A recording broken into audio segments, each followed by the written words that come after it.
least. It was very good.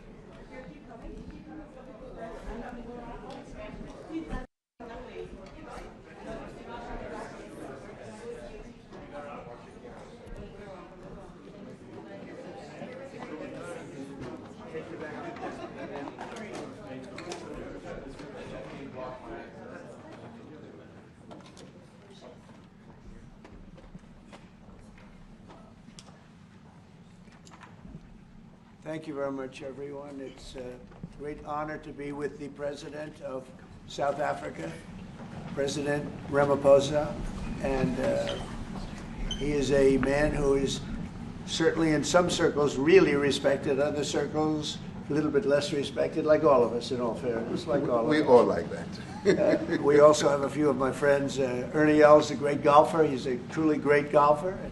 Retief Goosen, who's an other really, we call him really a great golfer too, Ernie, right? You two guys are fantastic. And we could add Gary to the group, Gary Player. What a group of golfers South Africa's had. Yes, yes. There must be something in the water, right? It's yes. Something good. These two guys are it's unbelievable. It's the water, sir. Yeah, Gary's Gary.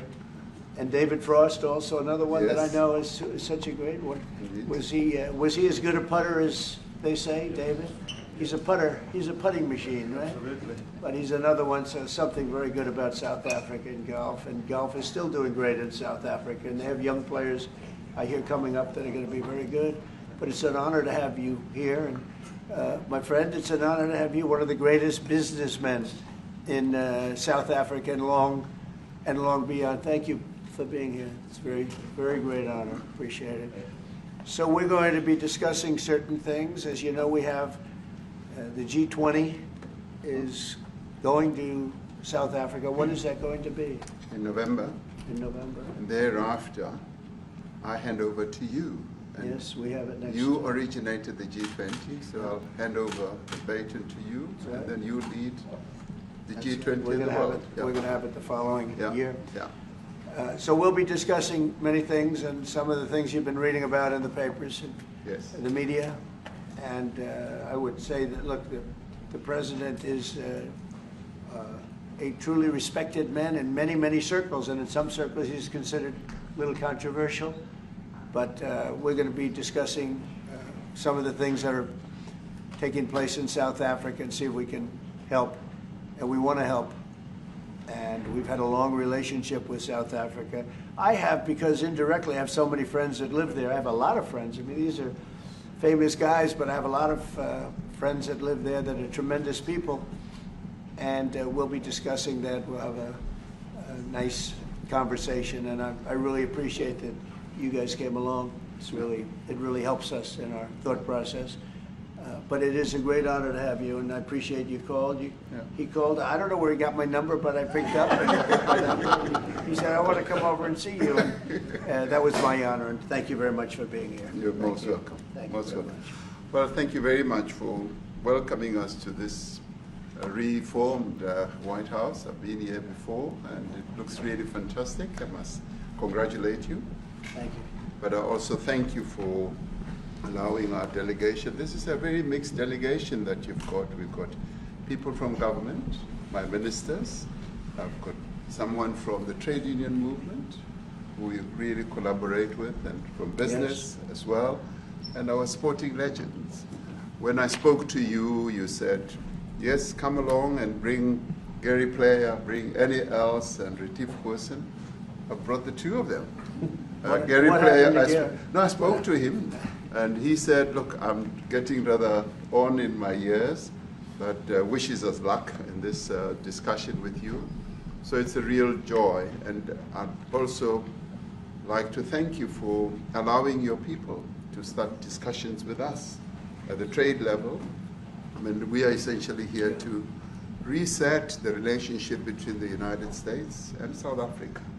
We are long-standing partners in many, many ways. We've collaborated in many fields, in space issues, in energy, and in trade, and we therefore need to reset that, particularly in the light of some of the announcements that you made on trade and investment. Right. So we want to advance more trade between the two of us, to our two countries, and our people now have been empowered by yourself and by myself to start engaging, and we hope that we will be able to fuel that engagement during our talks. And we also want to discuss issues that have to do with how we promote further investments in both countries. We've got about 22 companies from South Africa that have invested in the US, thus creating a number of jobs. And similarly, you've got almost 600 companies that have invested in South Africa, and some of them have been in South Africa for more than 100 years. That's true. So our links are really long-lasting, and we would like to recalibrate those relations between our two countries and discuss a whole range of issues, geopolitical, the work that you're doing to bring peace around the world, in Ukraine and in the Middle East. So we value that, and we are also a great contributor to peace processes that are going on around the world. And of course, we want to discuss how we can support each other. You are a much bigger economy than we are. We're just a tiny economy, but we rely on each other on a number of issues. We've got critical minerals that you want to fuel the growth of your own economy and reindustrialize. So we have that on offer, including rare earth minerals. So all that combination of opportunity and the products that we buy from you, as well as what we sell to you, I believe makes up a really good and powerful relationship, which we need to strengthen, which we need to engender, and that is really what has brought us here. And we are really privileged to have, great South Africans in the mix. As you said, you'd like to see them as well. And I brought you a really fantastic golf book. Weighs 14 kilograms. Oh, that sounds good. And it showcases the golf courses in our country. Johan Rupert wrote preface, so did Annie else. And I want to showcase our golf courses. You might remember when I spoke to you and we spoke about golf, you said I should start practicing. And I've started practicing, President, so I'm ready. But let me end just the introductory remarks by thanking you. You may not recall that 5 years ago I spoke to you during the COVID period. Right. And it was at a time when the whole world was going through a really cathartic moment. Right. And we asked for assistance, and you were able to assist us with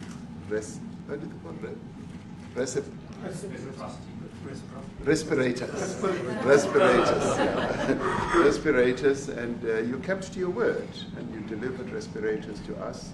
We didn't have as many in our country, and it really helped to help us deal with COVID. So I'm here also to say thank you and to thank the people of America for having helped us during a really difficult time. Being the small economy that we are, we needed help from around the world. And you were there to provide that. So thank you very much. I remember the call. Yeah. We sent 150 respirators. We became the respirator king. We started making them. Nobody had them. We had very few of them. That's right. But they were very helpful. But we sent 150, and I appreciated the letter. You wrote me a letter. That's right. Yeah. Thank you. Well, I appreciate that very much. Thank you very much for that. It really touched my heart after I spoke to you and you delivered. So Great honor. Thank you very much. Thank you.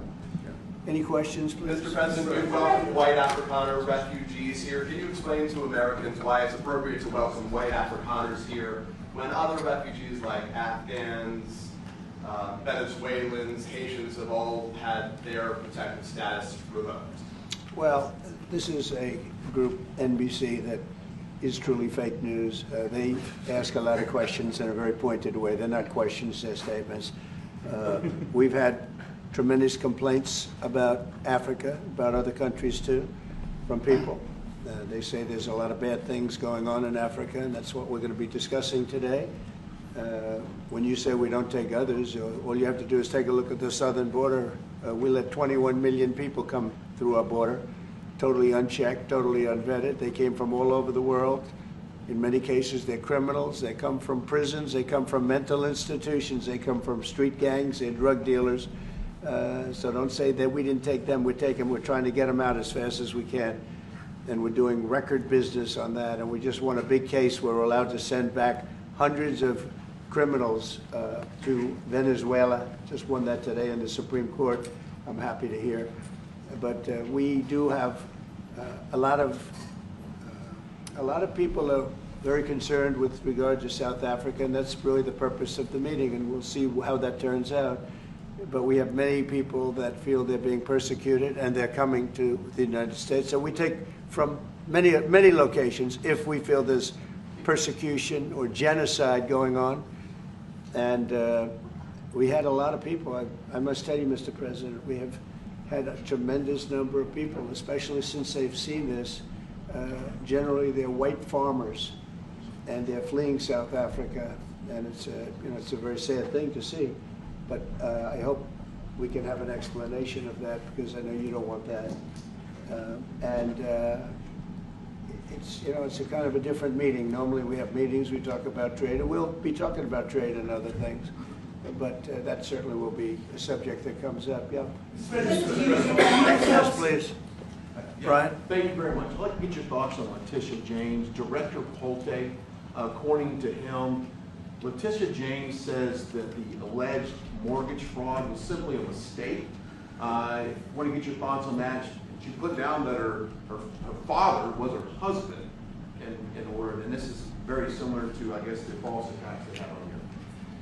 Well, I don't know what it is currently, but Letitia James, who's the Attorney General of New York State, it seemed, I'm not involved in that at all. I know that it's being handled by various groups, I guess, but it's major fraud,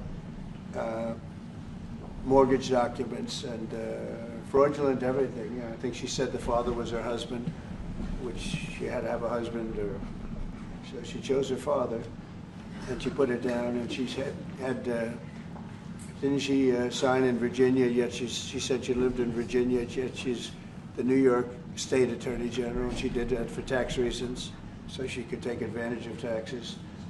And she had the wrong number of units. She had a much different number, which wouldn't have allowed her to qualify and scam the government. So I don't know. I think she's very bad for New York, but I really don't know too much about it, but I appreciate the question. Yes, thank you very much. Yes. Mr. President, what is it for you to be convinced that there's no genocide? Please. Thank you, Mr. President. So May 25th will be the celebration of Africa Day, which pretty much a lot of celebration will be taking place around the world, including here in the United States. What is your message to the entire African continent, African people, in this important occasion? Well, I want to see peace, and I want to see happiness. I want to see health, and you have incredible land. There's tremendous value. A lot of countries don't have that value in the land, the value you have. We have a situation, I think you probably heard about it. We've done, through some very talented people, helped settle a war that's been raging for years, Rwanda and the Congo. And I think we've done it. Believe it or not, I think we've done it. And could you just say a few words about that, my friend? Yes. A couple of weeks ago, they signed, the two parties signed a declaration of principle in which they agreed on the way forward. And they have both submitted draft peace agreements, and we have put together one that incorporates both of their suggestions, and we've given it to them. So we're in the process of finalizing this Looking peace good, agreement. right? Looking very good. No, we have to thank you for even those efforts, because the African continent, particularly SADC, our Southern African Development Community, has for years been seeking to foster peace in the Democratic Republic of the Congo.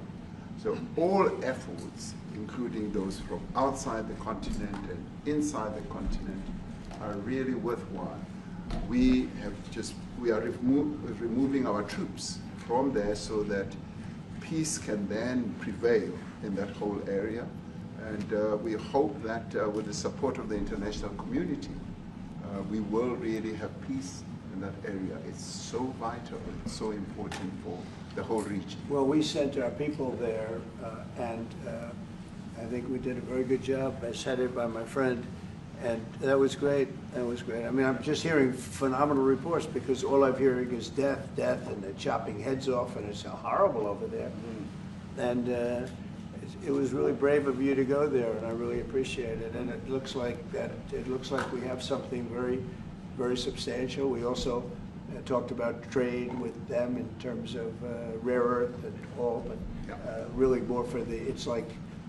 If you take a look at what we just did with Pakistan and India, we settled that whole thing, and I think I settled it through trade. We're doing a big deal with India, we're doing a big deal with Pakistan, and I said, what are you guys doing? You know, somebody had to be the last one to shoot, but the shooting was getting worse and worse, bigger and bigger, deeper and deeper into the countries, and we spoke to them, and I think you know, I hate to say we got it settled, and then 2 days later, something happens, and they say it's Trump's fault.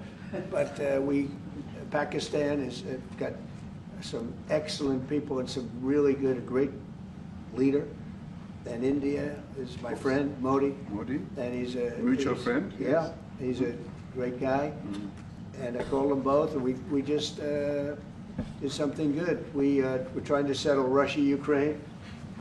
Spoke with President Putin for 2.5 hours the day before yesterday. I think we made a lot of progress, but that's a bloodbath. 5,000 people are being killed a week, 5,000 soldiers a week, not including people in cities and towns that are also being killed. So we're trying to help.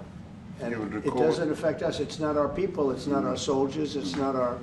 It's Ukraine and it's Russia. But if we can save 5,000 souls, we'll do it. You know, we're pretty good at it. But that's a bad situation. That is a really bad situation. Well, you'd recall when President Zelensky was coming to South Africa, that's when I spoke to you. That's right. We both agreed that we need to push the peace message so that there can really be peace. And we've been involved in the Ukraine-Russia conflict for quite a while. So my Minister of State Security here, we've been dealing with them, the exchange of children who were taken away, going through names and addresses and all that.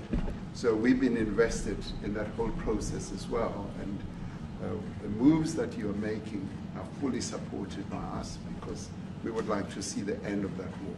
That's true. I called Zelensky, and they said, he's in South Africa. I said, what the hell is he doing in South Africa? He was talking to us. We got this people. I said, that's a strange one. I said, what are you doing in South Africa? Yes. That's a strange one. He's trying to make peace.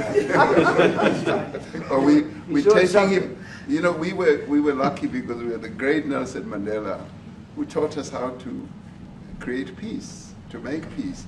So we were imparting some of those lessons to him, some of those learnings, and I specifically mentioned to him that this is how Nelson Mandela taught us that when you want to have a peace in a country, do it on an unconditional basis and sit down and talk.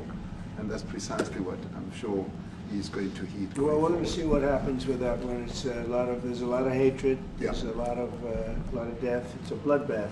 It is. It is. Unfortunately. I get the satellite pictures of that field, of that killing field. You never saw anything like it in your life. It's horrible. It's a horrible thing that goes on, but I think we've made big progress. Yeah, please, go ahead. Thank you, Mr. President. No, not you. Right here. He's from South Africa. Go ahead, please.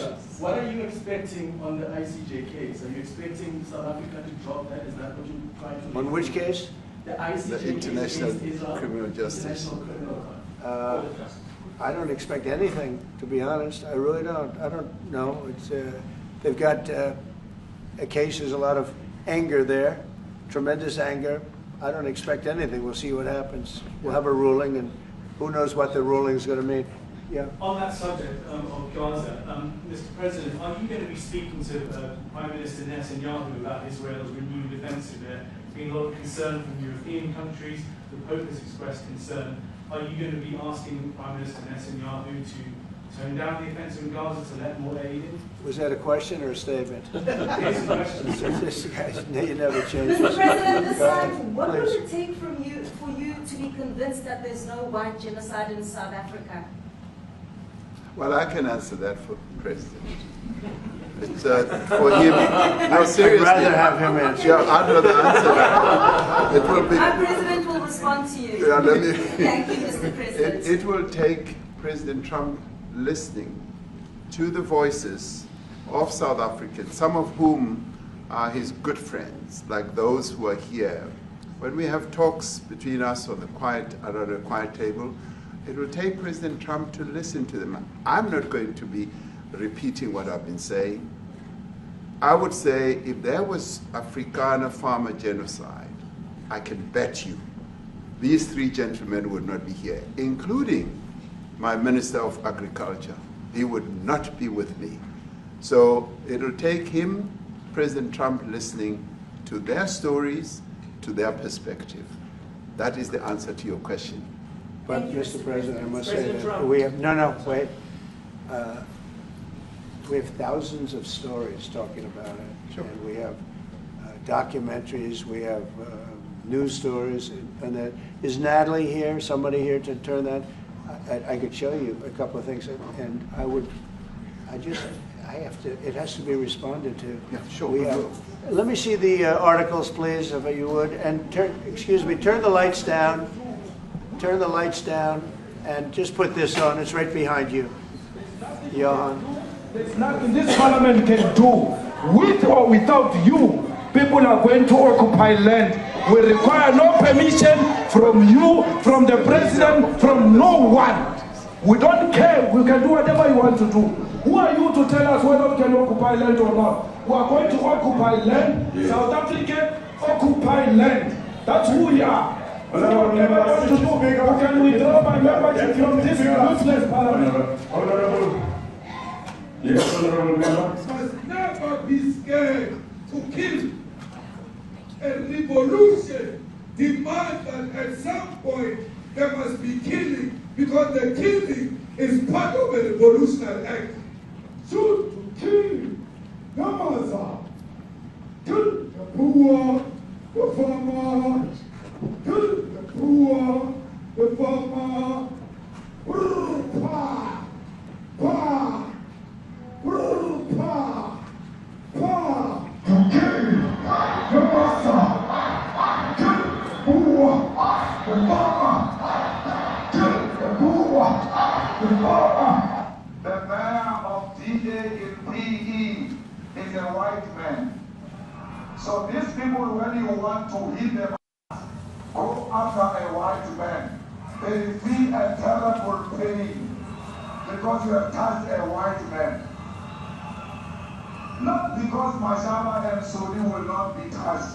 They will be touched, no one. But we are starting with this whiteness. We are cutting the throat of whiteness.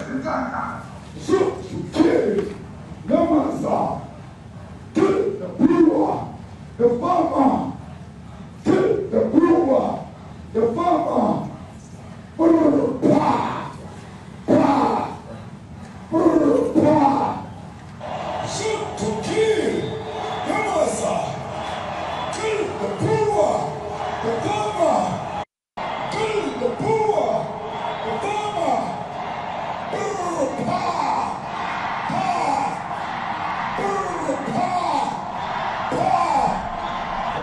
I don't know what's going to happen in the future. I'm saying to you, was not called for the killing of white people, at least for now. I can't ever see the future. Yeah, but I mean, do you understand somebody watching that, especially as it gets shared on Twitter? They freak out. It sounds like a genocidal. I can't take it.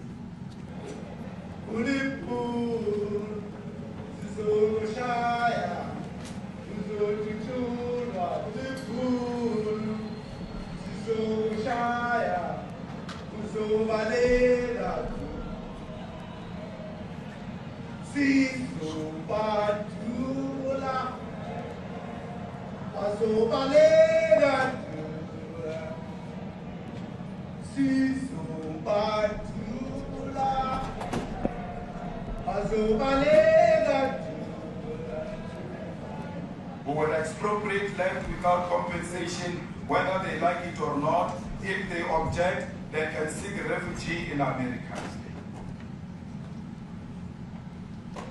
Now this is very bad. These are burial sites right here. Burial sites. Over 1,000 of white farmers, and those cars are lined up to pay love on a Sunday morning. Each one of those white things you see is a cross, and there's approximately 1,000 of them. They're all white farmers, the family of white farmers. And those cars aren't driving, they're stopped there to pay respects to their family member who was killed. And it's a terrible sight. I've never seen anything like it. Both sides of the road you have crosses.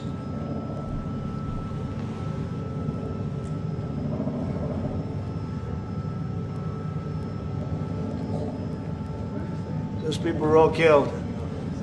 Have they told you where that is, Mr. President? No, I'd like to know where that is, because this I've never seen. But, okay. I mean, it's in South Africa, that's where. We need to find out.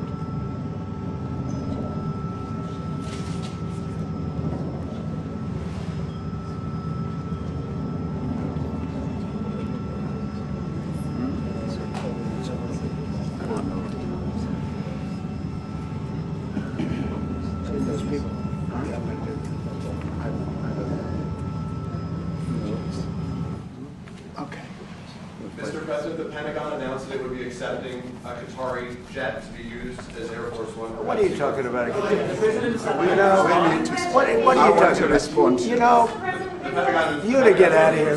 What does this have to do with the Qatari jet? They're giving the United States Air Force a jet, okay? And it's a great thing. We're talking about a lot of other things. It's NBC trying to get off the subject of what you just saw. You are a real, you know, you're a terrible reporter. Number one, you don't have what it takes to be a reporter. You're not smart enough. But for you to go into a subject about a jet that was given to the United States Air Force, which is a very nice thing, they also gave $5.1 trillion worth of investment in addition to the jet.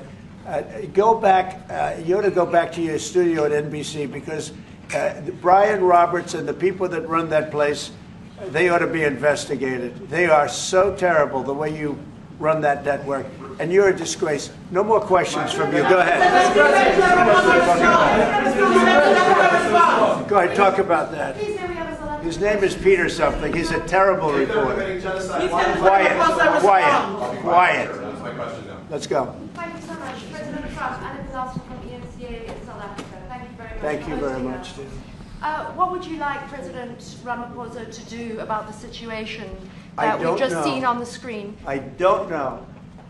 Look, these are articles over the last few days. Death of people. Death. Horrible death. Death. I don't know. To pick anyone, white South Africans are fleeing because of the violence and racist laws. And this is all, I mean, I'll give these to you. So when you say, what would I like to do? I don't know what to do. Just look at this. White South African couples say that they were attacked violently. And, President Trump, when will you go and see for yourself if it is indeed true? well, I could do that. Look, here's burial sites all over the place. These are all white farmers that are being buried. And he asks about a jet that was given. You ought to be ashamed of yourself. You know, you are so bad. You're such a bad reporter.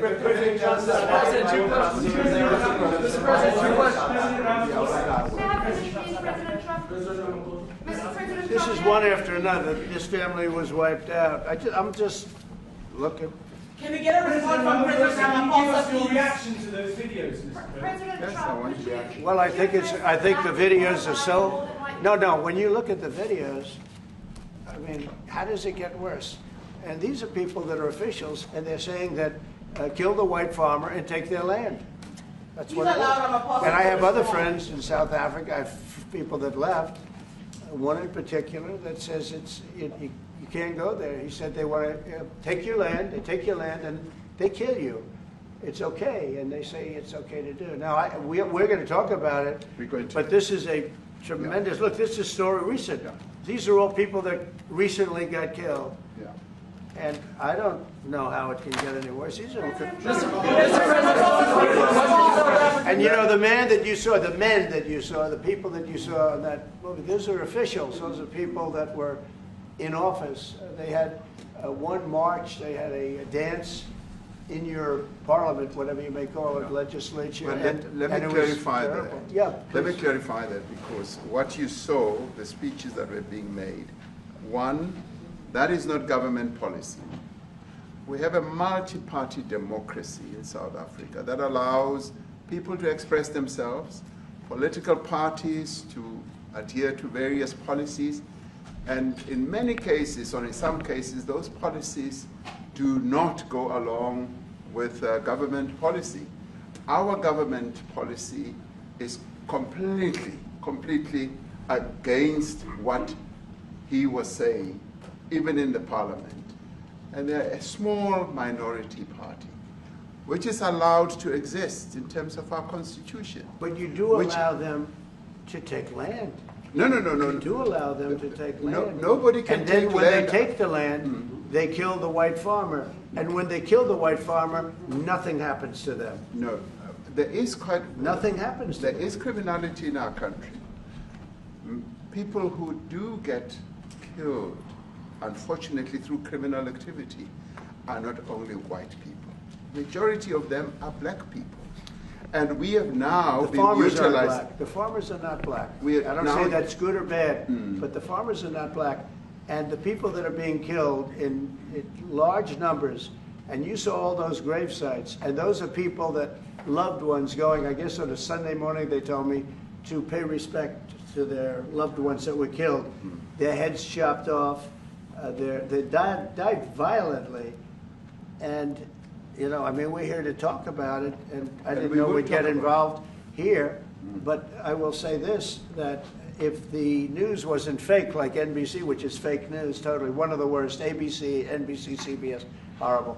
But if they weren't fake news like this jerk that we have here, if we had real reporters, they'd be covering it. But the fake news in this country doesn't talk about that. They don't want to talk about it, but now they have to talk about it. But they won't. This won't even be a subject. They'll have him talking about why did a country give a free, think of this, why did a country give an airplane to the United States Air Force? Okay, the United States, not to me, to the United States Air Force, so they could help us out, because we need an Air Force One until that's Air Force One, it's being built, 2 of them being built. But Boeing's a little bit late, unfortunately. So why did they give us a plane to the United States Air Force? That's what that idiot talks about after viewing a thing where thousands of people are dead. I'm sorry, I don't have a plane to give you. I wish you did. I'd take it. I would take it. If your country offered the United States Air Force a plane, I would take it. Okay. But coming back to this issue, which I really would like us to talk about, and talk about it very calmly. We were taught by Nelson Mandela that whenever there are problems, people need to sit down around a table and talk about them. Well, there are problems. And this is precisely what we would also like to talk about, including, of course, trade matters, investment matters. So the issues that concern you as the United States. Those are all recent. Those are all deaths. Yeah, in many ways, I mean, one should say you are a partner of South Africa, and you are raising concerns, and these are concerns that we are willing to talk to you about. Let me just add quickly, you know, the criminality that we are experiencing in our country needs quite a lot of technological capability. And in one of our areas in South Africa, we're using US technology, which is able to, in many ways, identify where shootings are happening and all that. And I'd like to talk about that, because there is support that we can get from you as the United States to help us deal with all these acts of criminality. And that is what I believe partnership is all about. And we are here as a partner so that we can help each other whenever there are challenges. So I'd like us to discuss it, and of course outside of the media, so that we sit down and have a really good discussion that will lead to good outcomes. Are there any other further punitive measures that could be in place should you not be satisfied that South Africa is fixing some of the very bad things, in inverted commas, that you tweeted are happening? Well, there are a lot of bad things happening in many countries, but this in particular has been very, very bad, and because of we're going to have the whole world watching in another short period of time because you have the G20, and that's a big deal. And it seems like, I want you to look good. I don't want you to look bad. Very good. But we have hundreds of people, thousands of people trying to come into our country because they feel they're going to be killed and their land is going to be confiscated. And you do have laws that were passed that gives you the right to confiscate land for no payment. You can take away land for no payment. I want to clarify that because we have a constitution. Our constitution guarantees and protects the sanctity of tenure of land ownership. And that constitution protects all South Africans with regard to land ownership. However, we do say, because we've got to deal with the past, the government, and as your government also has the right to expropriate land for public use. And you're doing that. And we've never really gotten underway with that. And we are going to be doing so. You're taking people's land away we have not. from them. We have, and those people, in many cases, are being executed. They're being executed. And they happen to be white, and most of them happen to be farmers. Mm-hmm. And that's a tough situation. I don't know how you explain that. How do you explain that? They're taking people's land away, and in many cases, those people are being executed. And in many cases, it's not the government that's doing it. It's people that kill them and then take their land, and nothing happens to them. But we have thousands of people that want to come into our country. They're also going to Australia in a smaller number. Mm-hmm. But we have thousands of people that want to come into our country, and they're white farmers, and they feel that they're going to die in South Africa, and it's a bad thing. Yeah, please. What can South Africa do? What concessions would you like to see them make to improve relations with the United States? Then I have one more for President Ramaphosa afterwards. Well, we just spoke about it. I got them a very, very complex machine, 150 of them. I was asked by the president if he could help, and I did that. And I have great feeling for all countries. I deal with all countries, but I have a great feeling for South Africa because I have friends. I have a couple of friends, a few friends here today. I have many friends from South Africa, but many of those friends are not, they can't go back. I have Elon is from South Africa. I don't want to get Elon involved. That's all I have to do, get him into another thing. But Elon happens to be from South Africa. This is what Elon wanted.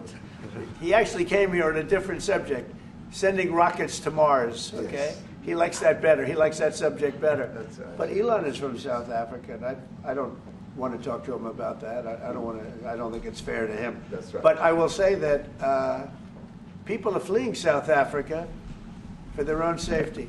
Their land is being confiscated, and in many cases they're being killed. And that scene of, you see how many crosses they have. Those crosses, that's a dead person in every one of them. And those trucks or cars are paying their respects to all of those dead people on a Sunday morning. That's a rough thing to explain away. And the problem we have, and the way, a correct and a fair media exposes things. But we have a very corrupt media. They won't even report this. If this were the other way around, it would be the biggest story. Now, I will say apartheid, terrible. That was the biggest story. That was reported all the time. This is sort of the opposite of apartheid. What's happening now is never reported. Nobody knows about it. All we know is we're being inundated with people, with white farmers from South Africa. And it's a big problem. Marco Rubio was telling me he's never seen anything like it. The numbers of people that want to leave South Africa because they feel they're going to be dead very soon. Yeah, Yes, please. Brian, go. If I could just ask you a question. 72% of farmers in your country are white. If they flee, Do you feel that maybe the economy could collapse? You may not have a gap to fill in those people that need to replace those farmers. You know, I'd like my Minister of Agriculture, who is white, who comes from an opposition party to mine, who's joined my government at my invitation to address this very issue, including the question that you've just raised. John? Thank you very much, Mr. President. Yeah. And Mr. President, thank you for welcoming us to the White House. I would say we have a rural safety problem in South Africa. I don't think anyone wants to candy coat that. And it requires a lot of effort to get on top of it. It's going to require more policing resources. It's going to require a different strategy to be able to deal with it.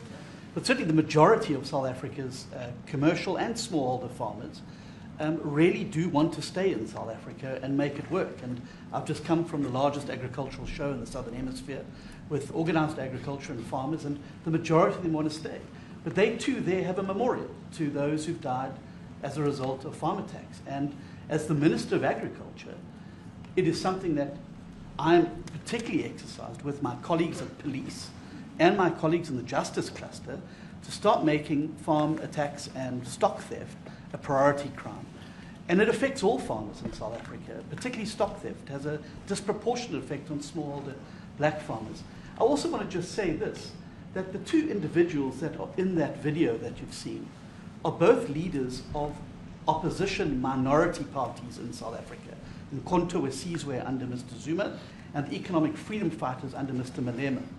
Now the reason that my party, the Democratic Alliance, which has been an opposition party for over 30 years, chose to join hands with Mr. Ramaphosa's party was precisely to keep those people out of power. We cannot have those people sitting in the union buildings making decisions. And that is why after 30 years of us exchanging barbs across the floor in Parliament and trying to get one over on each other, we've decided to join hands precisely to keep that lot out of government. Because the day they get in to the doors of the union buildings in South Africa or control of our parliament, that's what you're going to see. And that is why this government, working together, needs the support of our allies around the world so that we can strengthen our hand, grow our economy, and shut the door forever on that rabble getting through the doors of the union buildings, because then South Africa's future would be... So you denounced that type of language in the video that you saw? Oh yes, we've always done so. As government, as my own party, we are completely opposed to that. We, in 1955, adopted a document which said South Africa belongs to all who live in it. But why wouldn't you arrest that man? That man said, kill the white farmers, kill the white farmers. And then he danced, and he's dancing, and it's kill the white farmers.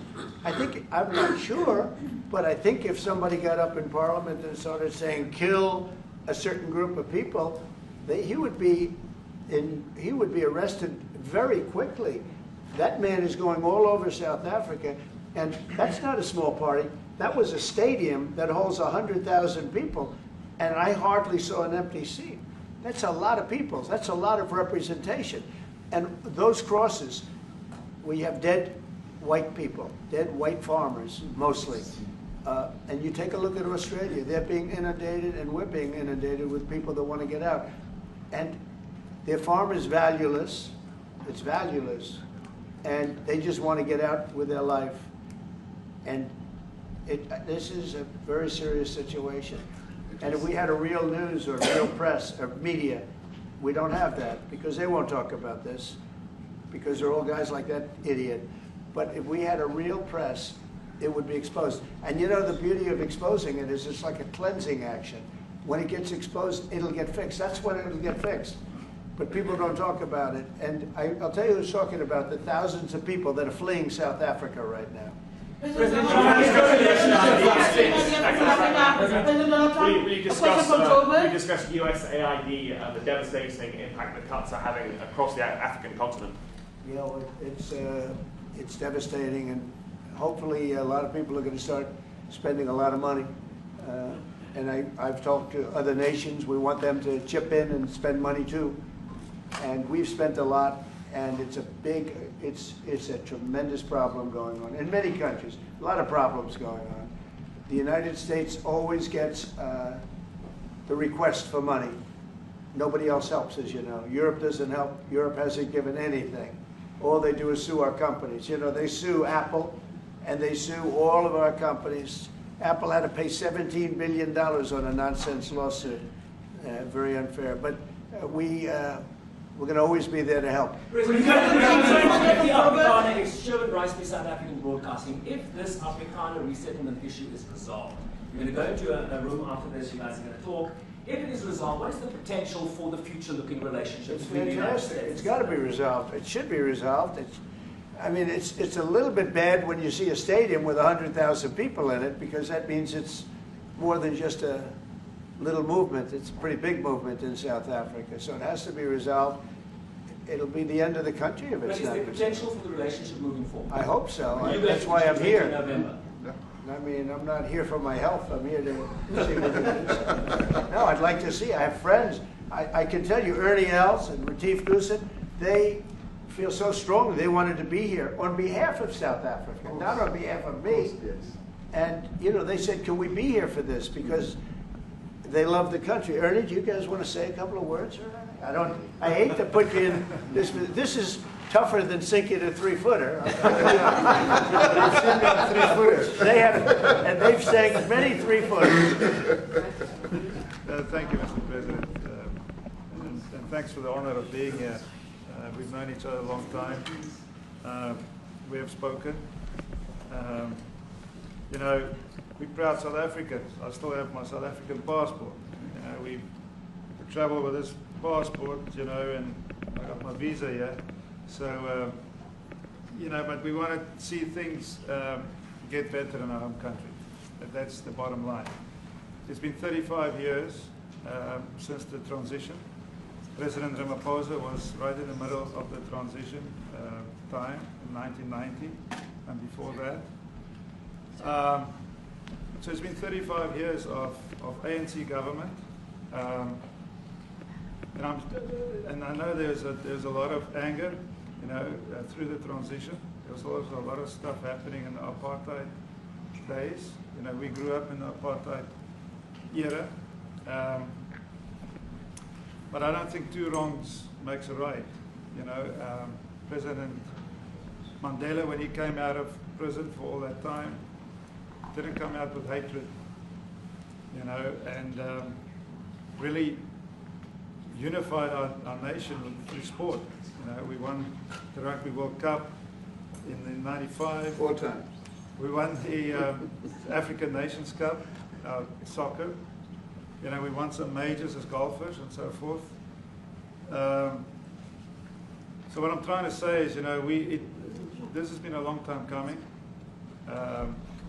That's why we really wanted to meet you, meet the administration, and see our way forward, because we still want to see our country flourish.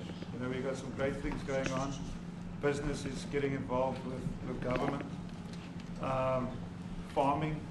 Farmers are getting involved in local municipalities, trying to rebuild some of the infrastructure that's been decaying for a long time. So there's a lot of coexistence going on and help from a lot of areas. But I feel we need the U.S. To push this thing through. We've got a great ally, if we can have the U.S. It's always been an ally of South Africa for a very long time. Even in the days of the war, you know, up in Angola, you know, you guys helped us. So very important for us to have your support and you know, get the change we need. Boy, did you do that well. You might have done that even better than he plays golf, which is almost impossible. Johan, please. Sorry, Mr. President, if you had to wind all of those places properly, you will see I'm the biggest target of that rabble-rouser. #1 for over 10 years, Mr. Malema. In fact, the first time I met him, he was in the youth league with that gentleman, and look how he's changed. Right. We have too many deaths, but it's across the board. It's not only white farmers. It's across the board. And we need technological help. We need Starlink at every little police station. We need drones. I actually got drones donated for the peace parks to stop elephant and rhino poaching. And his predecessor stopped the importation because he said the United States would spy on us. I mean, US basics, the ridicule. So if you can help us. Remember, sir, you and I lived in New York in the 70s. We never thought New York could be what it became. 2 commissioners, a tough mayor. We need your help to stop this awful killing. But it's across the board. Ernie is right now building a house in George. I'm building 3 cottages for my grandchildren on a farm outside Graaff-Reinet. I often go to bed without locking the door. And we have a serious problem with illegal aliens who stream across the border. And if you really look at our statistics, a lot of these murders, firstly, it's unemployment and illegal aliens. And then I met Vice President Watts many years ago, the Charlie Rose show. My wife loved the book. And she reminded me this morning that you emphasized the devastation that occurs when big companies leave towns and cities, and there's a culture of dependency that develops. And I remember you discussing it. Now that's our problem. If we don't get our economy to grow, the culture of dependency and the lawlessness will increase. I've again been against apartheid all my life, and I'm their #1 target. Please just Google my name and Malema. You'll see it, sir. He marched on the farm. But the crime is bad. The crime is terrible, sir, but Mr. Steenhuisen won't admit to it, but he runs the Western Cape, where I live. And the biggest murder rate is in the Cape Flats. Gangs. We've got gang warfare, like your M33, whatever these guys. We've got equivalents there, but we need your help, sir. And we need Elon technology. Well, one of the real areas of support is really in investments. We've got to grow our economy, because through growing the economy, we're then able to create more jobs. Because crime really thrives where there is inequality and unemployment. And that is one of the reasons that has brought us here, to improve our investment relations, our trade relations, so that we can preserve the number of jobs that your companies have created in South Africa. By virtue of what we export to you, we are able to create up to 500,000 jobs in the auto industry, in the agricultural industry, and a number of other industries, mining, where we export things to you. And we also know that as South African companies invest here, you are also able to create jobs. So it's a mutually beneficial relationship. So our main real reason for being here is to foster trade and investment, so that we are able to grow our economy with your support, and so that we are also able to address all these societal problems, because criminality thrives when people are unemployed, when they have no other hope to eke out a living. So that is what we need to resolve. And your support, your partnership with us, is what is really going to give us a strong capability to move forward. President, please, Retief, President Trump in the backyard? excuse me, do you have anything to say? I mean, I don't want to leave you out. You know, the guy won 3 or 4 majors. 3 or 4? No, only 2. That's a lot. By the way, 2's a lot. A lot of tournaments you won too. Do you have anything to say? Yeah, thank you, Mr. President. President Ramaphosa. I grew up in an area in South Africa that is a farmland area, Polokwane. Yeah. And Yeah. There is some issues up there, obviously. My dad was a property developer as well as a part-time farmer. And yeah, some of these buddy farmers got killed. The farm is still going. My brothers run it. But it's a constant battle with farms they're trying to burn the farms down to chase you away. So it is a concern to try and make a living as a farmer. And at the end, without farmers, there's no food on the plate. So we need the farmers Your to brother produce loves the food. farming, right? He wouldn't do it. He wouldn't even want to do what you're doing, right? They love farming. They don't want to leave. But it's a struggle. Yeah, and food and fresh water is the most important thing in life. Without those two things, you can't survive. How is the water there? The water is great, obviously. All the water comes out of the borehole, out of ground for us down there. But yeah, it is a battle to get the water out sometimes when all the equipment gets stolen all the time that you're trying to get the So water does out. your family and your brother, do they feel safe on the farm? They live behind electric fences, try and be at night safe. But it is constant whenever you leave that something could happen. And there's nowhere to live. Both of them has been attacked in their houses. My mom's been attacked in her house when she was 80. So it is difficult. But the guys live a great life despite everything going on. Something.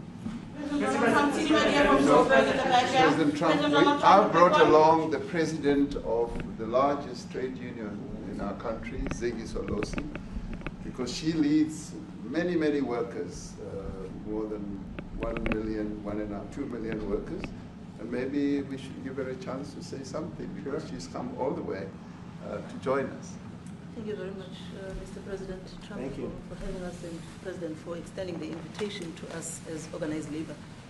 And I must say that we are here to support the initiative that has been made by our government with business, of course, as organized labor. We've been coming to Washington on the AGOA trade relations in the previous regime. And I think at the center of it all, for me, it is exactly what Mr. Rupert has said, the importance of us growing the economy. We have always emphasized when we were here and kept on coming and negotiating on AGOA that the 600 US companies that are based in South Africa, as you said, President Ramaphosa, 500,000 jobs will be wiped out. We need more foreign direct investment in our country. We are not just talking about those that will lose employment, but we are talking about over 40% of people that are unemployed, that have no hope of ever finding a job. And we think that, correctly, as they have said, that we need to deal with the issue of porous borders in our country, so that everyone that comes in is documented. We also need to, and I would have thought that the minister would address the issue of land expropriation and how the policy works in South Africa.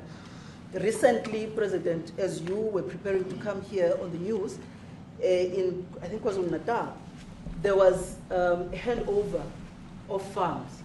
And white farmers were saying, we are donating the land, but also there's a willing buyer, willing seller in South Africa. So there is no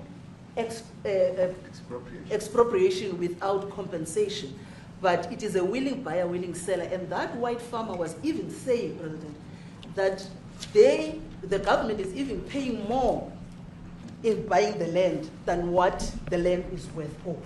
And I think those are the realities, President, that we must say that we need to address, of course, but also the importance of agriculture linked to AGOA.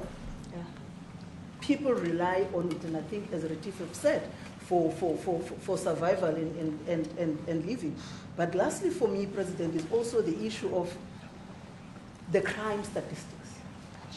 There is no doubt about it that we are a violent nation, for a number of reasons, and we're not condoning anything. But also, if you go into the rural areas where black majority are, you would see women, elderly, being raped, being killed, being murdered. And these are black elderly women that would be found throat slits, raped multiple times, and all of that.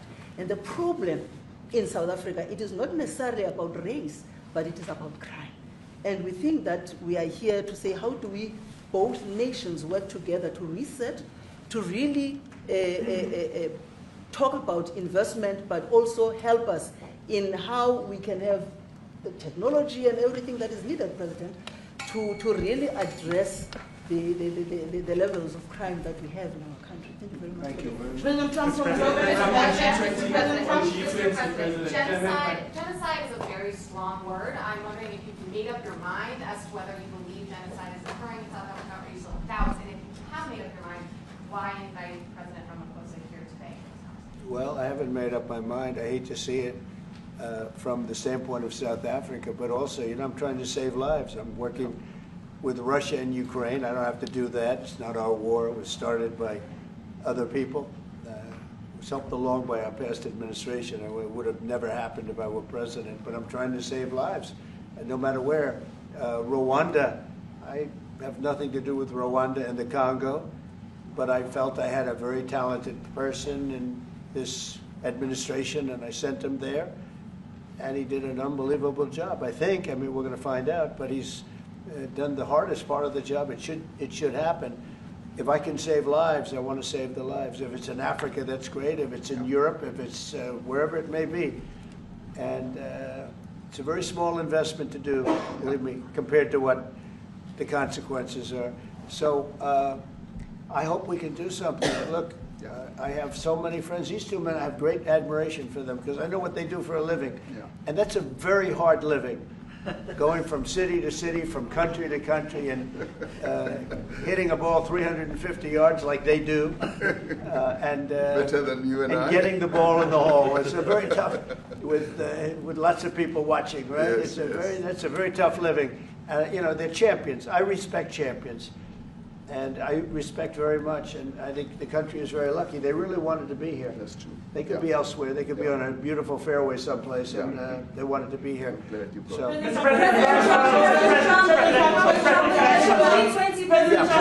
name is Yanda Mwobo from Newsroom Africa in South Africa. Good. How important is it for the United States to be at our G20 summit in November, given the relationship between our two countries? You've just heard what has been said to you just now. Are you coming, and are you preparing to come? So without the United States, the G20, just like the G7, used to be the G8, but brilliantly they threw Russia out. It would have been a lot better if Russia was in. A lot of people would say, oh, that's not it. Because if Russia was in, you probably wouldn't have this war. And if you had a different president, you wouldn't have the war either. But we have a G7. It's important that the United States is in both of them. I think without the United States, I really believe it's not very important. It's not the same meaning. As I said to President Trump, the U.S. really originated the G20. And it's important that the United States continues to play a key role in the G20. And we are privileged to be the president of the G20, but we are even overjoyed that we are going to hand over to the United States, who are the originators. And for that reason, I expect the United States to continue playing the leadership role in the G20 together with other countries. And I've said when I initially spoke to President Trump on the phone, I want him to come to South Africa for a state visit, and I also want him to come and participate in the G20. And I want to gladly hand over to President Trump to take the leadership of the G20 forward in November. Thank you very much. Thank you very much. Thank you. What is it going to take to convince you? They don't want to leave. Thank you so much. How much do you need? Everybody, please keep moving. Thank you. Keep moving. Thank you. Moving. Ma'am. Keep going. Thank you. Thanks, guys. Thank you.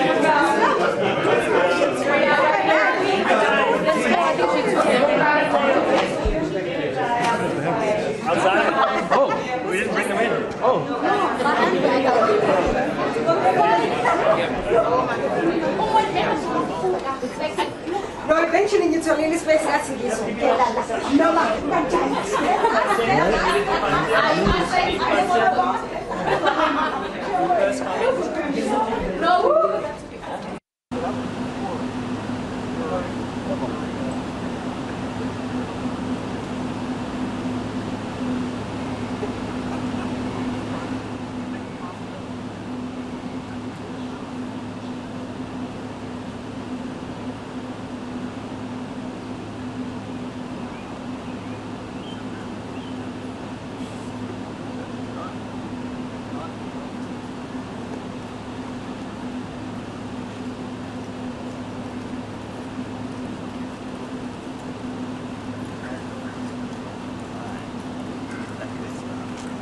You just have to be stronger than them. Right, exactly.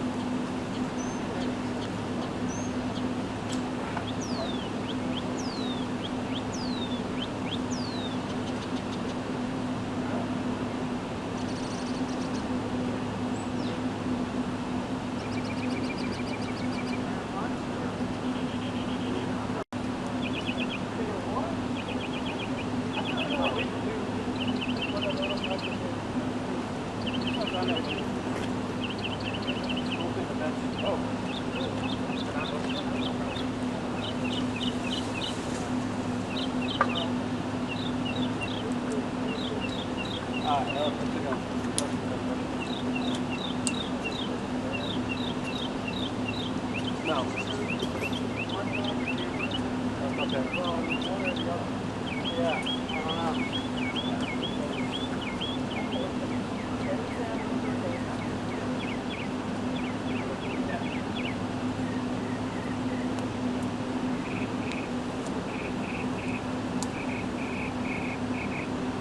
Daniel, me dá o seu ponto, por favor. Hoje eu não vou conseguir pegar o meu.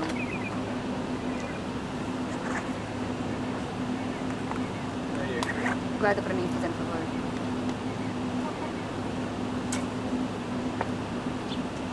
I have to be inside, so I don't think he's leaving yet because they have lunch, right?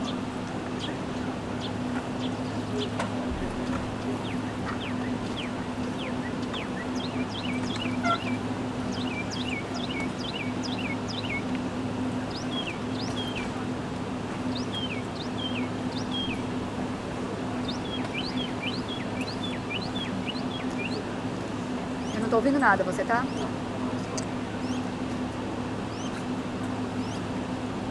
Ah, tá bom.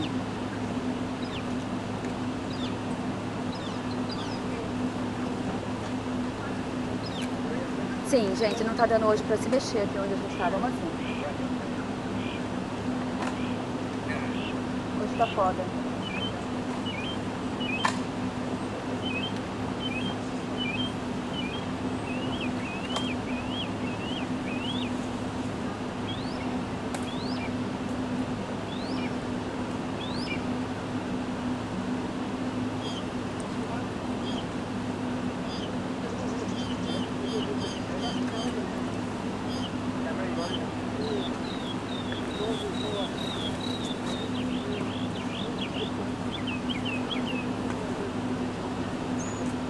Daniel, depois a gente pode sair daqui, tá? Ah, não, a gente tem um estúdio 1. Mas eu acho que o estúdio I é melhor a gente fazer de lá, ó. A gente tem 20 minutos entre um e outro. Ah, não? Entre um e outro? Tá bom.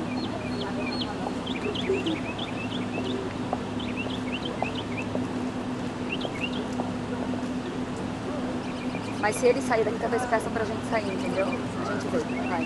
Tá bom, gente, vamos lá.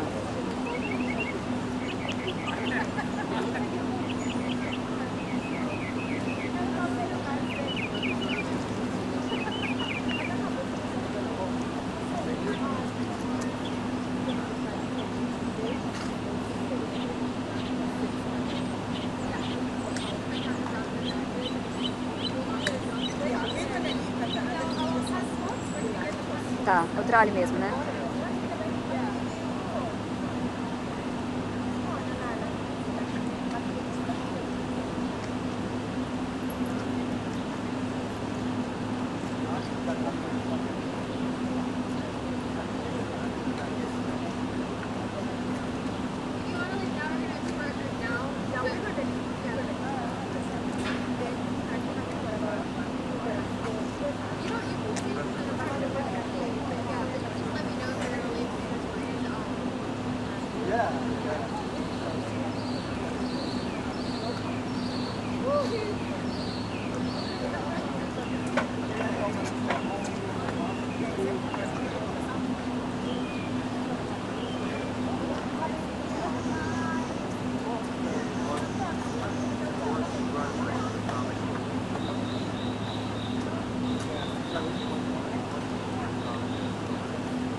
Olha, Trali, em muitos anos de cobertura aqui da Casa Branca, nunca presenciei nada igual aqui no Salão Oval. A Casa Branca produziu uma recepção, praticamente um show, para tentar encurralar o presidente sul-africano, apagou as luzes ali do Salão Oval e exibiu vídeos mostrando sul-africanos negros defendendo a morte e a violência contra sul-africanos brancos e mostrando cruzes que representavam, cada um representava um sul-africano morto. Donald Trump também mostrou reportagens sobre o que ele chamou de casos de racismo contra fazendeiros brancos lá no país. O presidente da África do Sul, Cyril Ramaphosa, mantendo ali a calma, ele pediu para esclarecer que isso não é política do governo dele, que não há discriminação e que são grupos isolados que promovem a violência.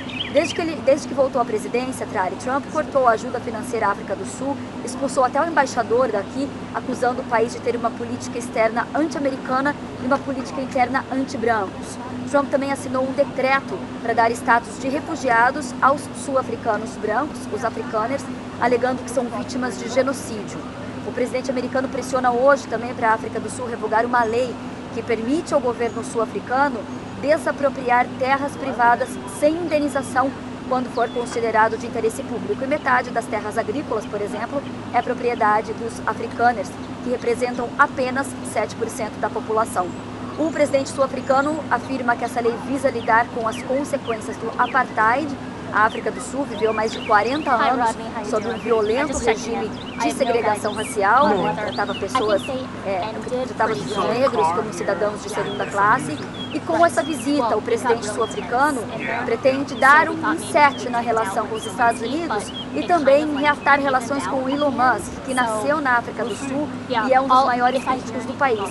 Também participa das reuniões hoje. Os dois ainda estão reunidos aqui no Salão Oval, daqui a pouco eles têm um almoço de negócios com as negociações e vamos ver se o sul-africano consegue realmente mudar essa relação. Pelo que a gente viu no Salão Oval vai ser muito difícil, mas vamos ver se pelo menos ele consegue convencer Trump a ir para a África do Sul, para a cúpula do G20 no final do ano. Tralha. Yeah, I know, it's a shit show. Well, thank you. Can I bring you anything? Can I bring you a water? Are you sure? Okay. I'm going to be in the booth. Okay.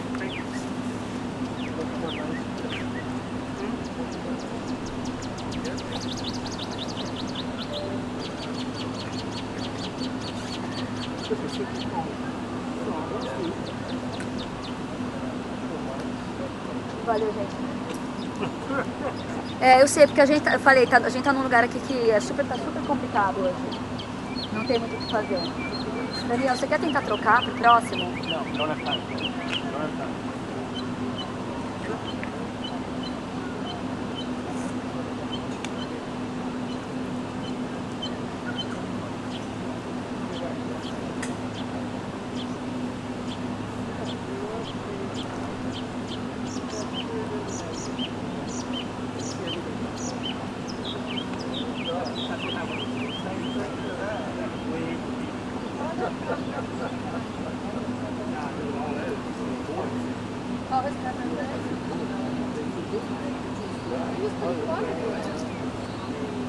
Está ouvindo? Está ouvindo? Estou ouvindo.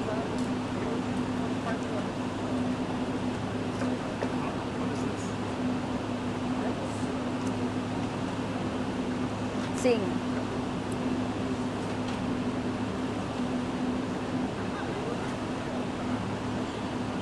Tá bom, chama o quanto antes, por favor.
Oi, Sadi. Olha, o clima é absolutamente de espanto aqui entre os colegas jornalistas na Casa Branca. Eu cubro o governo americano há muitos anos e eu nunca tinha presenciado nada igual no Salão Oval, nem no dia do Zelensky, porque no Zelensky, pelo menos o que a gente viu, né, parecia que foi se desenvolvendo espontaneamente a tensão. E hoje não, a Casa Branca produziu uma recepção, produziu um show para tentar encurralar o presidente sul-africano. Apagou as luzes do Salão Oval, que eu nunca vi antes, e exibiu esses vídeos mostrando, então, sul-africanos negros defendendo a morte e a violência de sul-africanos brancos, mostrando cruzes também e dizendo que cada cruz representava um sul-africano branco morto.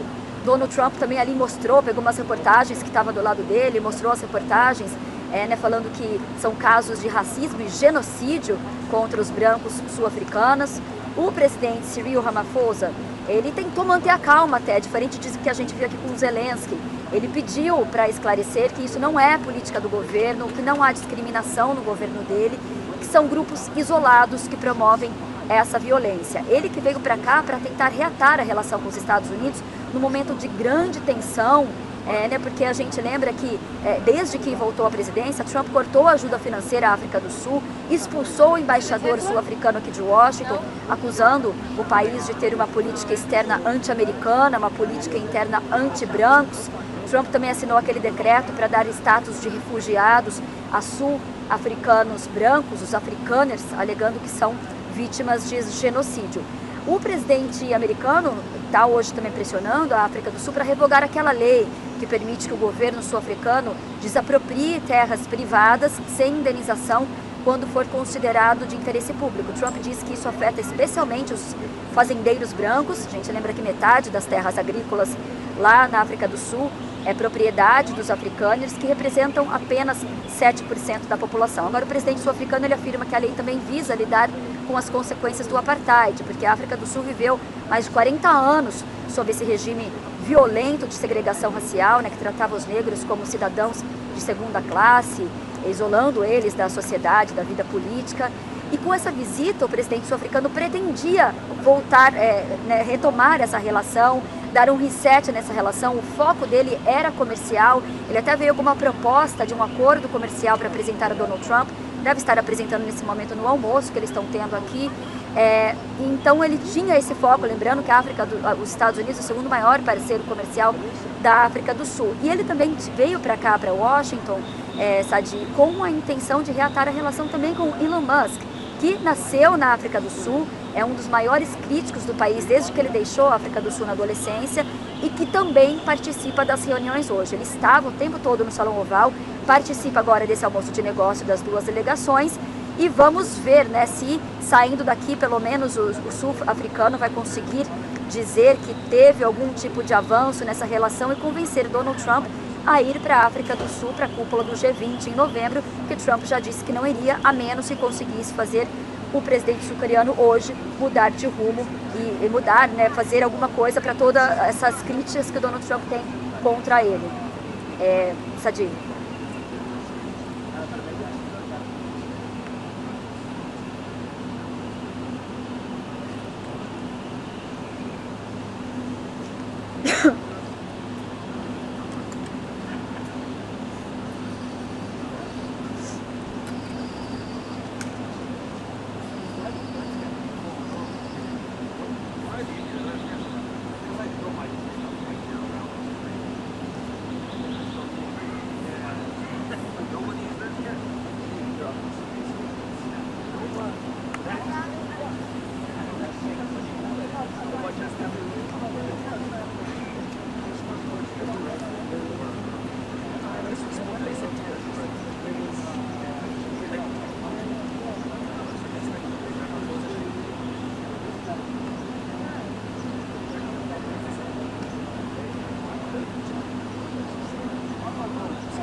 todo mundo foi surpreendido, Sadinho. Ninguém imaginava que isso fosse acontecer aqui, especialmente no Salão Oval, que é um salão pequeno, um salão que não tem muito espaço ali para esse tipo de preparação, trazer uma grande TV, uma grande tela. Não existe uma tela ali para ter uma noção de TV dentro do Salão Oval. Então eles trouxeram a TV para lá, já tinham deixado tudo pronto ali. Foi tudo muito programado, muito planejado, orquestrado para justamente encurralar o presidente sul-africano, que Donald Trump vinha criticando muito, possivelmente também influenciado, pressionado por Elon Musk, que está aqui na Casa Branca praticamente todos os dias. Mas o efeito, por enquanto, foi diferente do de Zelensky, que saiu apressado do Salão Oval, nem almoçaram e foi embora daqui. Por enquanto, olha aqui atrás de mim, Daniel, dá para mostrar? Vou tentar sair da frente, mas o carro do presidente sul-africano está aqui, você pode ver com a bandeira ali. Essa daqui é a entrada do West Wing é onde fica o Salão Oval lá no fundo, os outros escritórios das autoridades aqui da Casa Branca. Então, ele ainda segue aqui, a informação é que a gente tem que eles estão, sim, agora na sala de gabinete, tendo esse almoço com as duas delegações. A gente pôde perceber que a postura de Ramaphosa foi bem diferente. Ele tentou manter a calma quando esse vídeo foi exibido, ele ficou em silêncio o tempo todo, ele não se exaltou, como a gente percebia que Zelensky estava exaltado, né, tentando, inquieto. Ele ficou calmo, tranquilo, e depois apenas ele pediu para retomar, para esclarecer esses vídeos e tentar voltar o foco na questão econômica, que foi o principal foco dele para vir aqui, retomar a relação. A gente lembra que foi ele que pediu essa reunião com o Donald Trump, não foi o contrário, justamente em meio, né, a todas as tensões depois de Donald Trump ter todas as críticas que Donald Trump tem feito ao governo da África do Sul. Então, Sadi, foi realmente assim, eu cheguei aqui na Casa Branca no momento que o vídeo estava sendo exibido e a sala de imprensa estava completamente lotada, aqui ainda está completamente lotado, e o que todo mundo fala é desse show, né? Parecia um reality show da Casa Branca. Inclusive ali a gente viu várias pessoas conversando, dando seu próprio depoimento, uns jogadores de golfe brancos, sul-africanos, dando depoimento, depois gente do governo também sul-africano pedindo a palavra, e parecia que Donald Trump estava descobrindo muita coisa ali em frente aos olhos, em frente às câmeras, né, aos olhos de todo mundo, ao vivo, porque hoje isso tudo foi ao vivo. Muitas vezes esses eventos no Salão Oval são gravados e transmitidos depois, hoje foi tudo ao vivo, e a gente acompanhando mais um episódio então do show de Trump aqui, que chocou a imprensa toda americana e provavelmente todo mundo. Mas a delegação sul-africana tentando manter a calma, e o encontro segue aqui na Casa Branca, Sadi.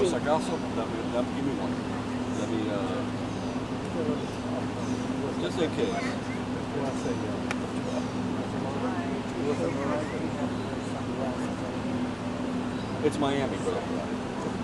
It's the Miami thing. So I'm channeling Sonny Crockett from 40 fucking years ago. So Daniel, agora acho que você pode sair daqui. let me. Yeah, I'll be behind. Well, can I be in front or?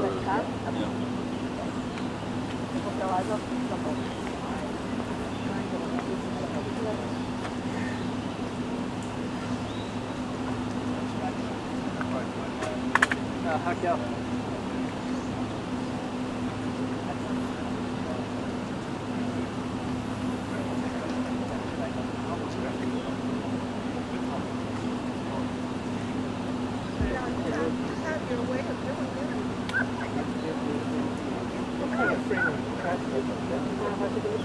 Oh, sure. It's still for the live. Yeah. I love that prompt. Yeah. Oh man, this thing is super top heavy right now though. Oh yeah, I saw you kind of do a little struggle. Yeah. I have one of these hot pods, but I just don't use it anymore for smaller bodies. Yeah. But I still have it. I mean, it's the best tripod ever. Mine still says made in West Army.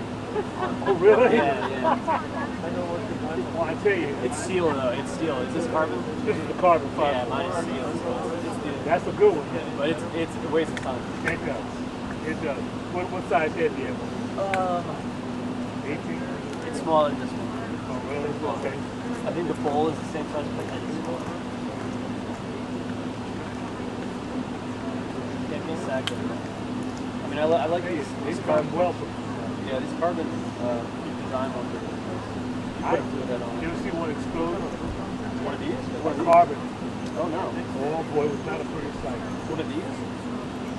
not that small, but it was one, this one, which is it cold. And that sucker man just went, it blew up. Must have been the camera. Oh my God, I can still see it. The thumb, the piece that was in his thumb, he couldn't even reach around his thumb with it. Hey, you pull this out. Oh man, I mean, we're all just sick. Can I be here? It sounds like a trooper that. Puedo estar aquí, yo tiene que ser adentro de the rope. Bueno, déjame buscar un asiento. Te estoy mandando, dámelo en el canal 1 o 2, lo que quieras. No quieres que se one. ¿Eh? I'm sending you to.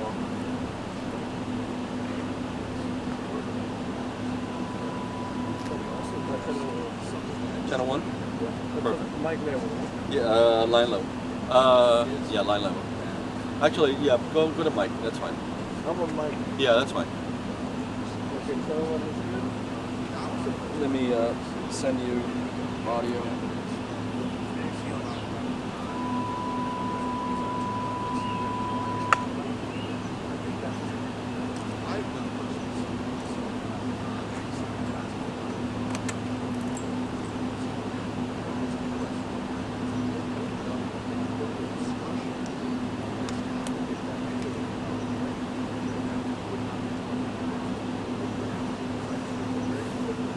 ¿Me oye? 1, 2, 3, 4, 5, 6, 7. Do you hear me?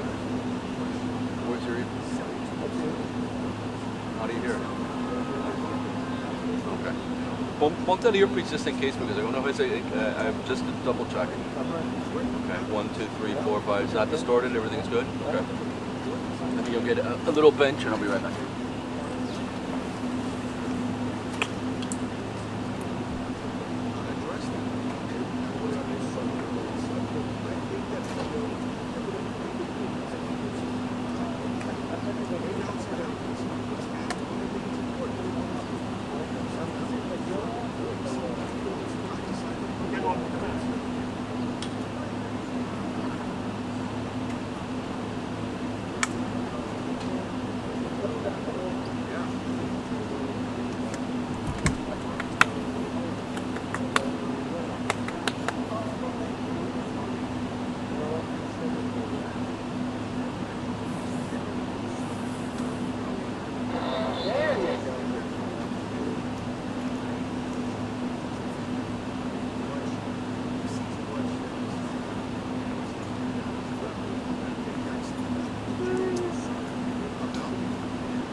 Hey, money.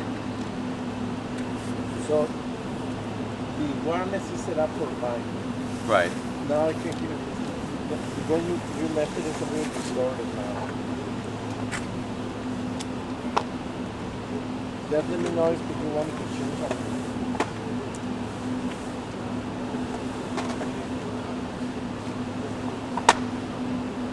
So you see you're distorted, right? 1, 2, 3, 4.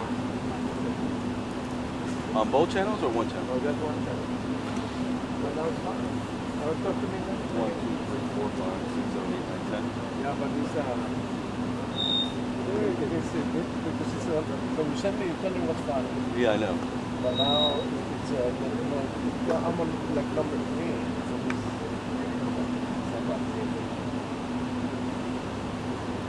You're on mic level, right? Yes. Switch it to line level? Oh no, what is it? You want to switch it? I don't think you can switch. You have to switch this. I have to change the. Yeah.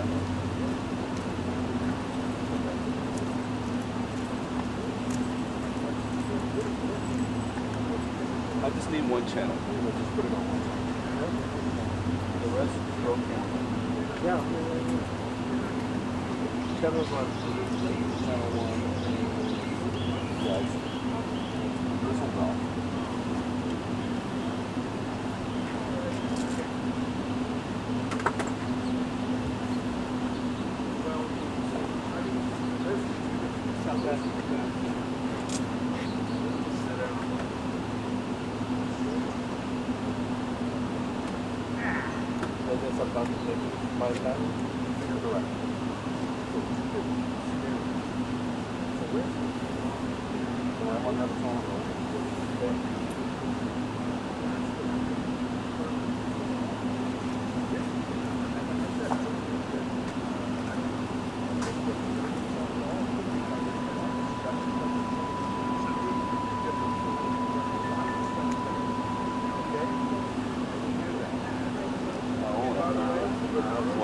Yeah, because it's, I just put an adapter that made it like.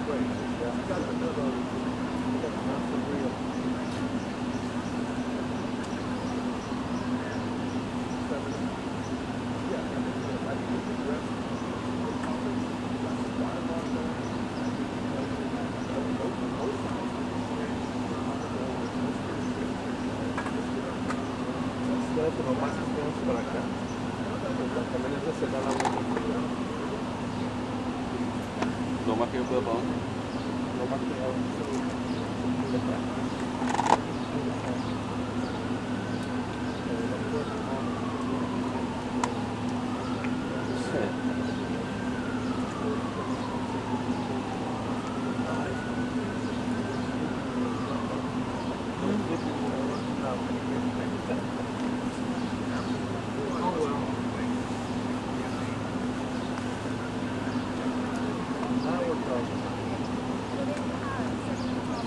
Yeah, because I switched it. It's okay.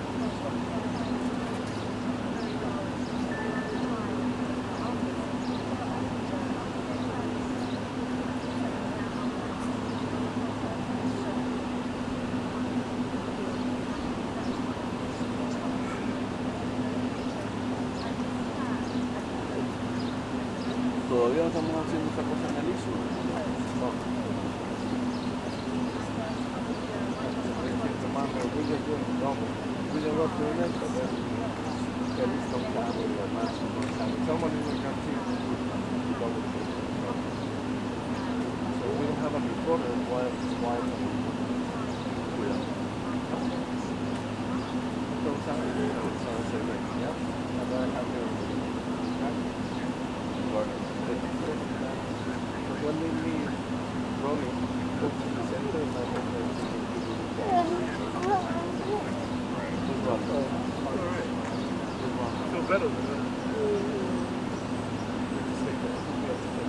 Oh, okay.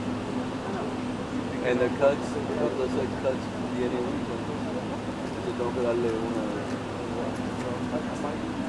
No, yo no quiero ver.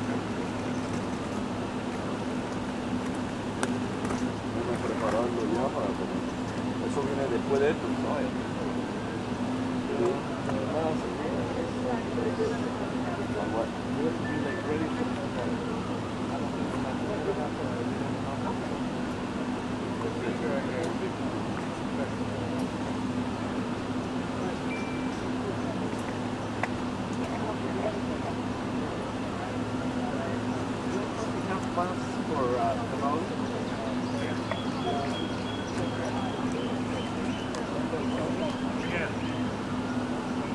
Gotta be. I don't know if anybody else. Yeah, that already happened both for us.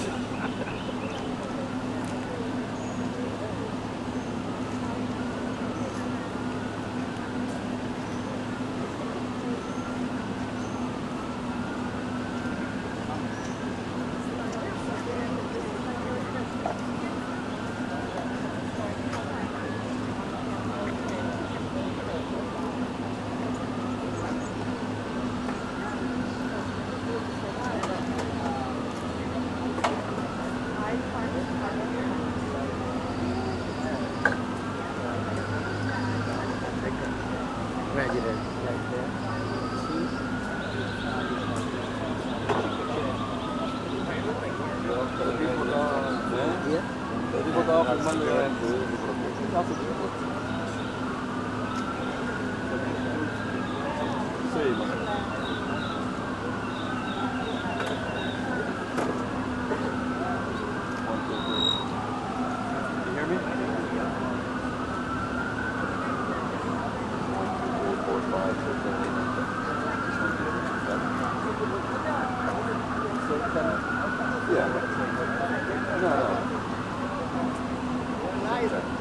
Because I would have to put another pad, so.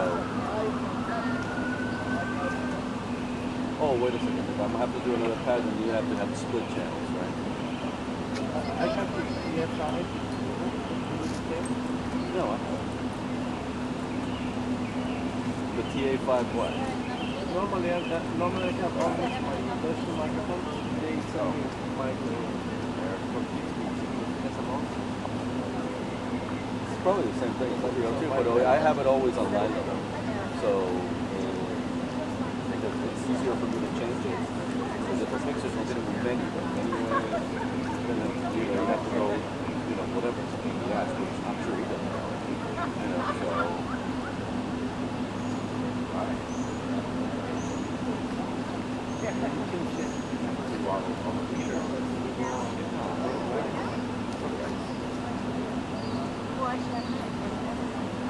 That's why I have those tools.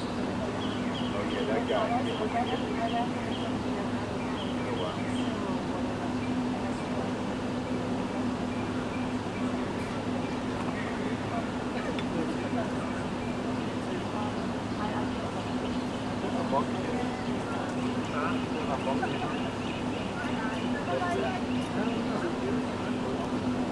Wakes me up in the morning and tell you that.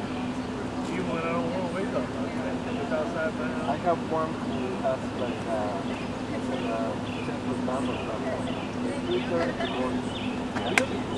It seems beautiful, but when you have a crack on the and then it's very warm and okay. Right? All these are like, it's like I was thinking about it here. We have to go to one right. That's one time. They have like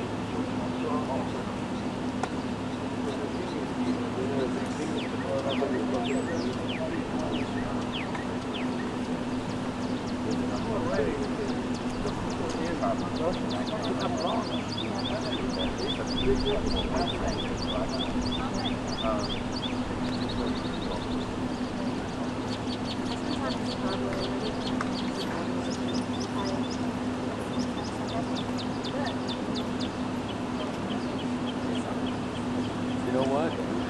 Oh.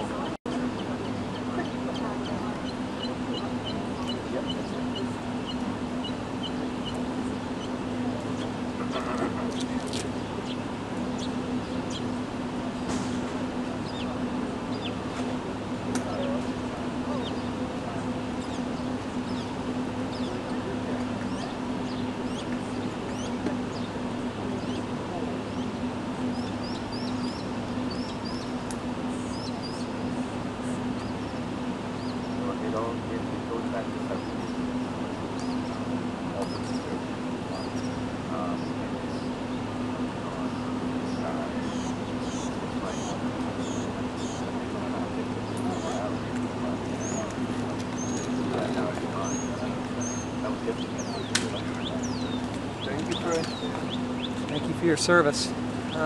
Where's You here? I think that's how Where are you from?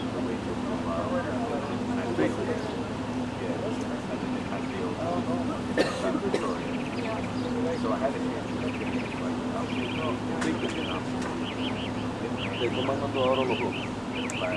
But we'll switch it when we have weekend. But I just want to double check.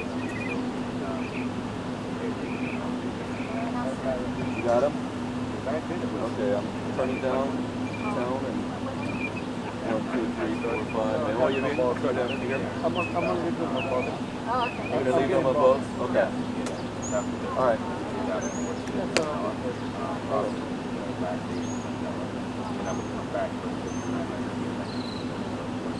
And I went back to the election. Where the boom head off, you know, next to the dog. Hey, thanks.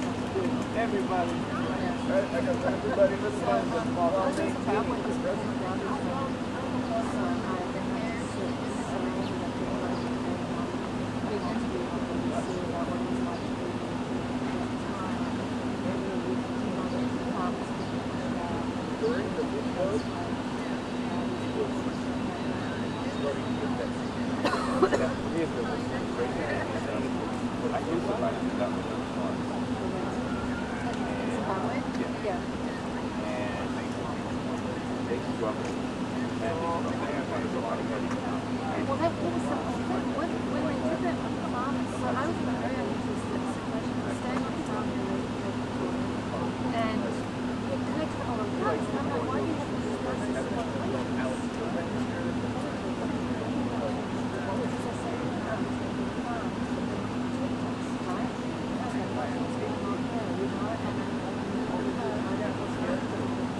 But that was exactly the problem, was that the right was something they wanted to pick everyone out and pull that sort of knowledge. And so it's a double star. Like the star was a great show. And, well, you see how they started to fight back.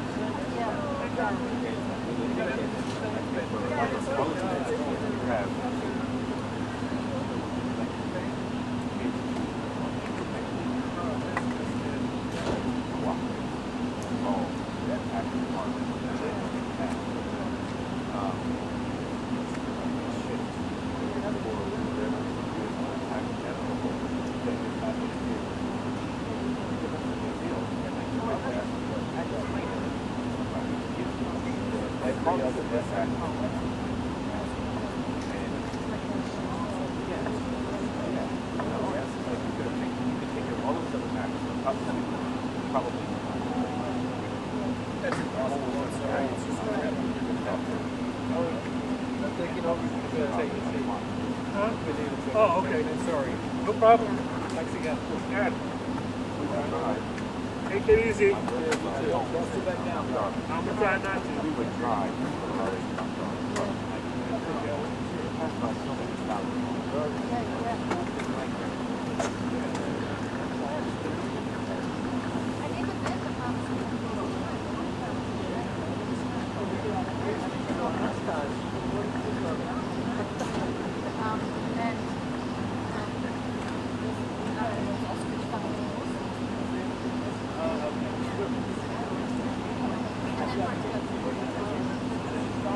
Yeah, I mean, I was about 2 hours out of the road.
Darling, just have your phone ready just in case it's wrong. Just go without.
Not everything goes into traffic.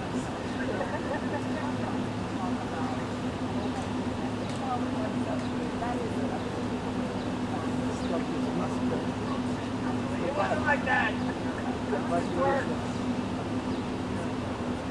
Where did it go, huh?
bilateral agreement.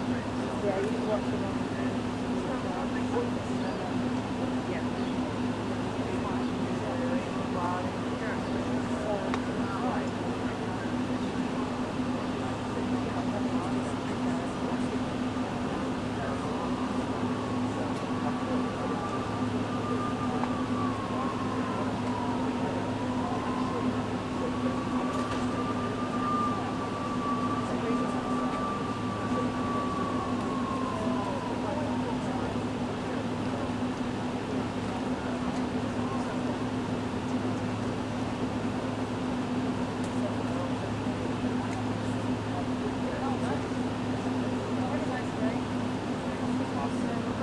I've got the Florida Gators next.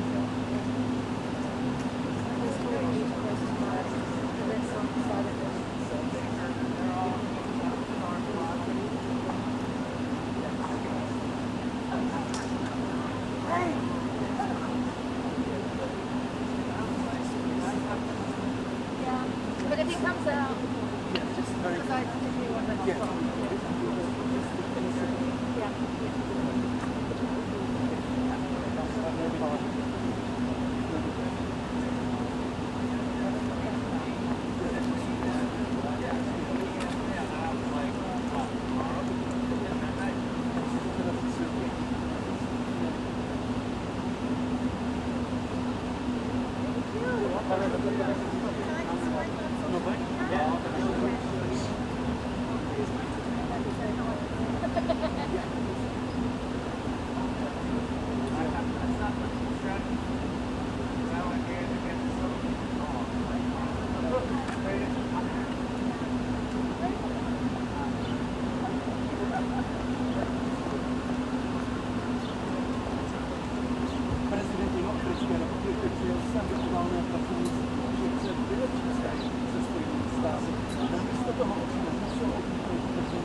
That's all right. And you don't want any of this, man? I'll wake you up in the middle of the night still, doesn't it?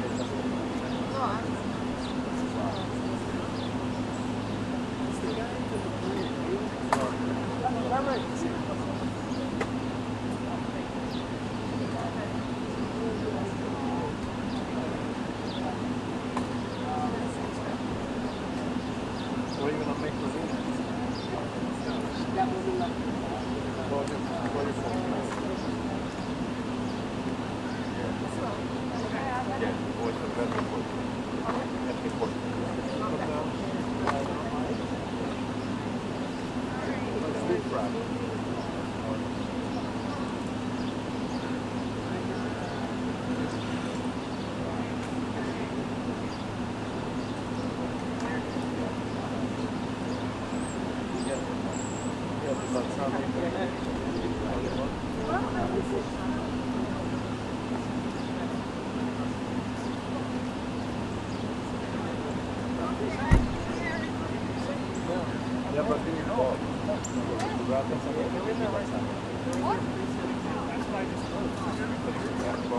Yeah.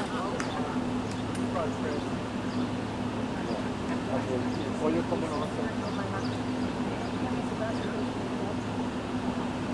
It's an old piece.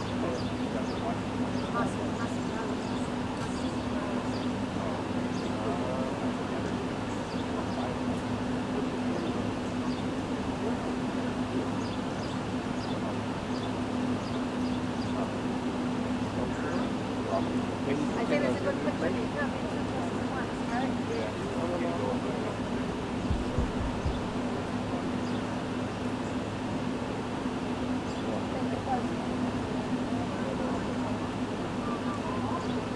El carro como subió.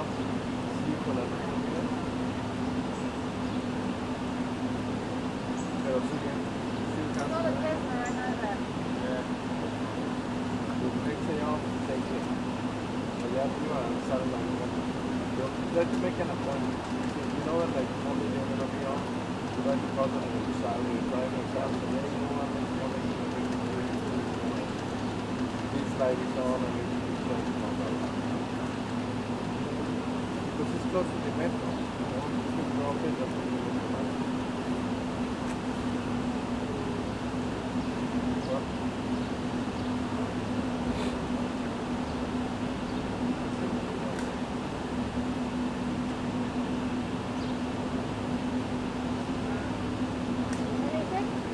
Very good. They are un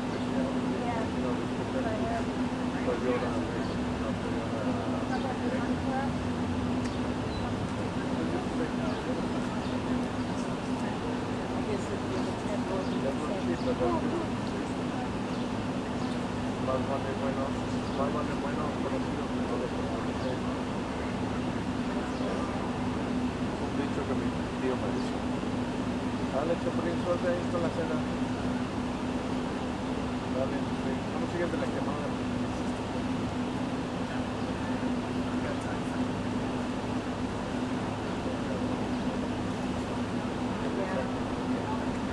Dan, are you always here at the White House too? Dale. You love it. Chapulín, okay, go. Bye. Oh, it's cooking for you tonight? ¿Lo está cocinando para ti? Eso es mejor que lo que puedo esperar de los chocomicos. Sí, estaba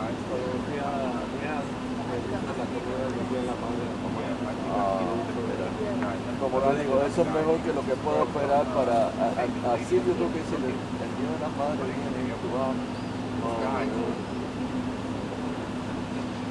te digo que vaya, voy hasta el último pelo. Son precios de cucaracha. Sí, pues la cucaracha se está poniendo el precio está muy alto. Los dos son muy consentidos, muy cómodos. La otra no hace nada, no dice nada. Claro que después tengo que pelear con la madre cuando tengo que decir cuando ella me pregunta ¿qué le digo igual le ayuda a tu mamá y después la madre me ayuda ¿qué cosa le estoy diciendo a tu mamá? Está limpiando igual que después de la casa un palacio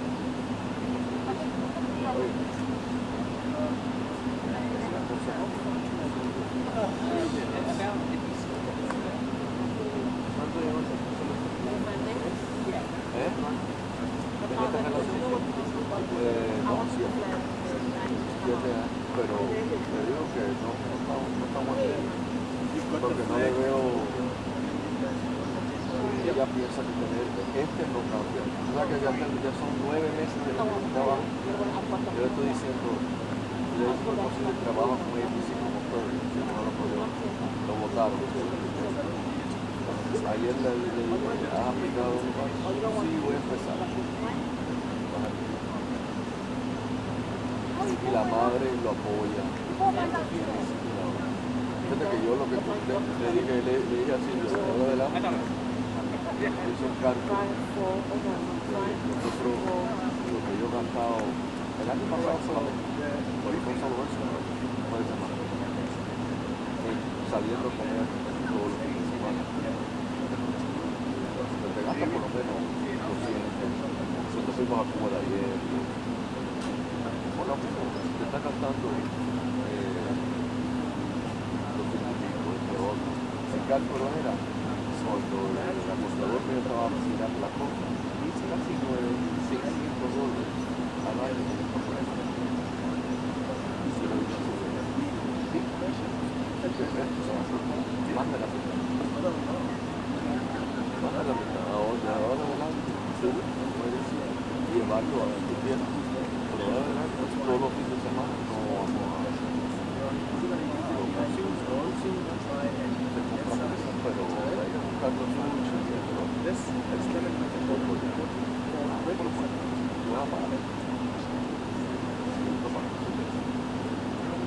no se lo merece.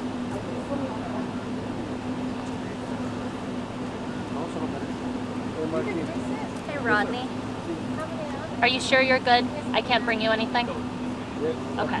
All right, just waiting. Okay. Thank you. We just finished preset in the East Room, so all the guys are back if you need anything. Yeah. Appreciate it. Yeah.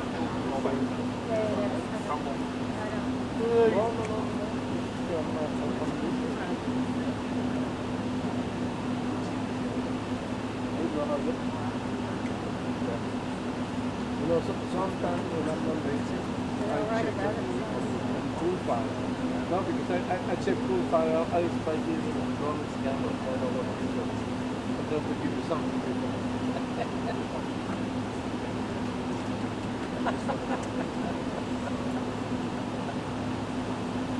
Oh.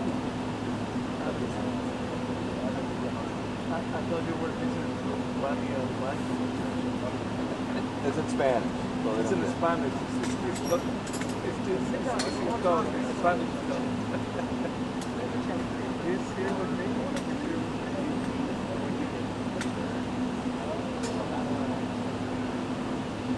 You learned the Mark White?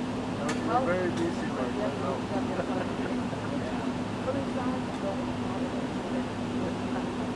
Thank you, Mark.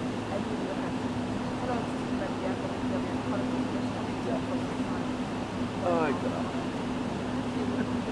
Yeah, but then, you know, the meeting was down. They just made an announcement right now. Did you see that? Oh, my God. Peter Alexander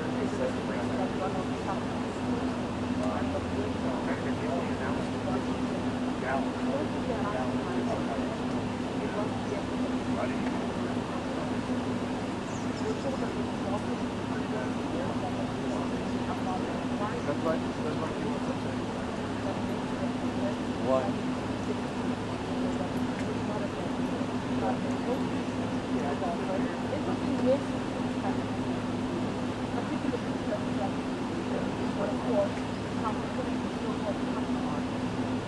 What was pre? Did you make research?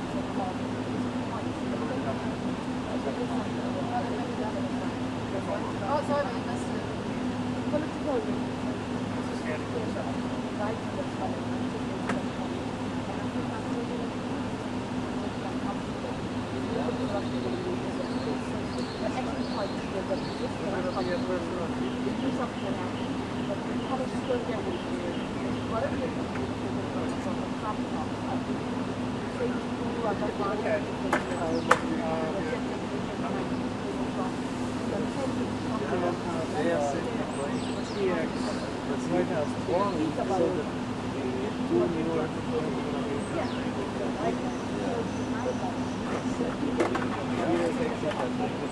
Yeah, it says that the airport will work to ensure proper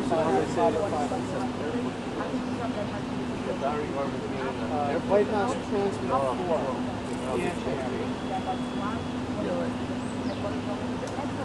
The plane will likely sell for something.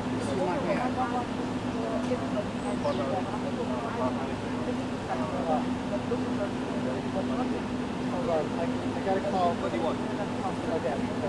Hold on, I got a call out. Let me call you back. Maybe I'm at the stakeout. Yeah. Come on up.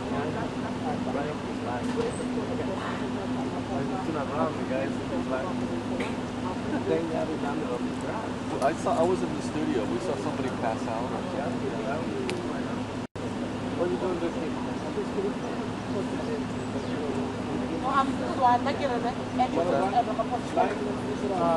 Channel 1, Mike. Yes.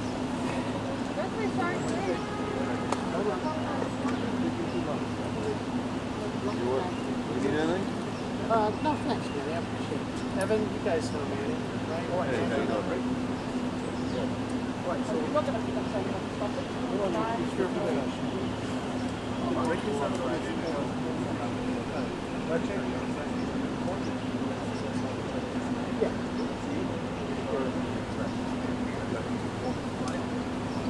I would have put it on the jacket and it's black and it fits better. Put on the jacket? Yeah, it's okay. You're there now. Just do it. Next time it's black, zip up your thing, and you can't see it. Okay.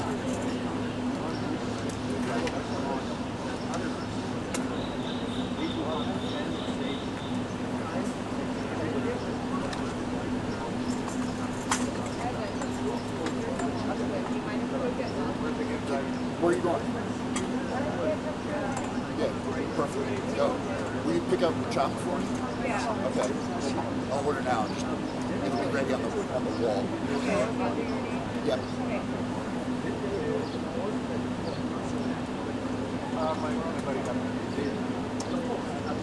Whoa, whoa.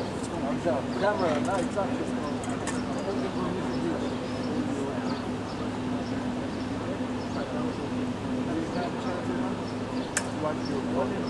Why my phone? Dude, that's how I come. Is it tight? Test 1, 2, 1, 2, 3. Test 1, 2, 3. 4, 5, 6. How now, brown cow? How now, brown cow?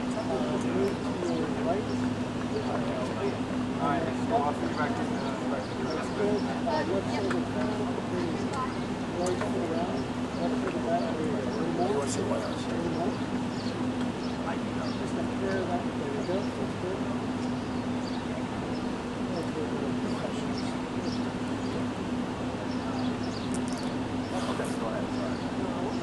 There I was, Dan. In the shade.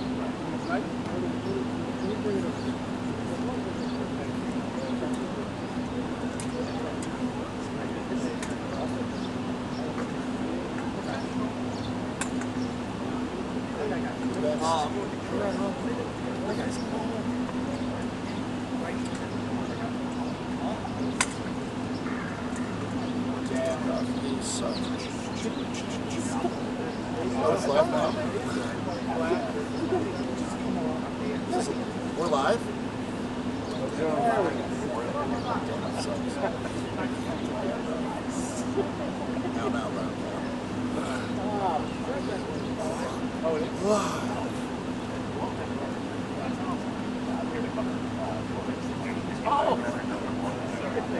Now, your lights off.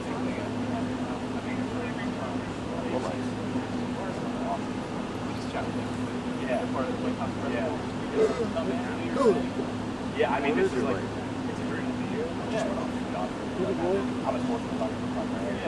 So, I'm in Florida now. Football.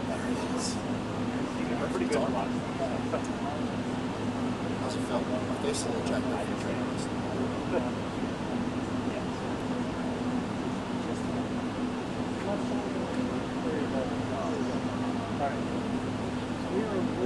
Okay.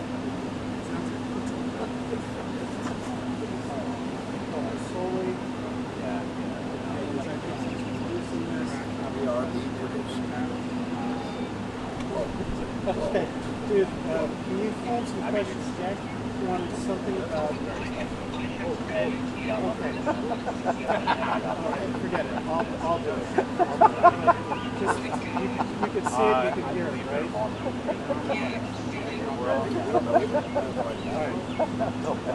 Yes.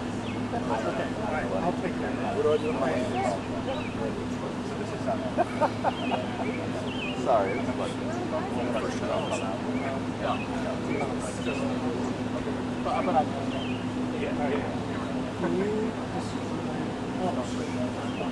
What now?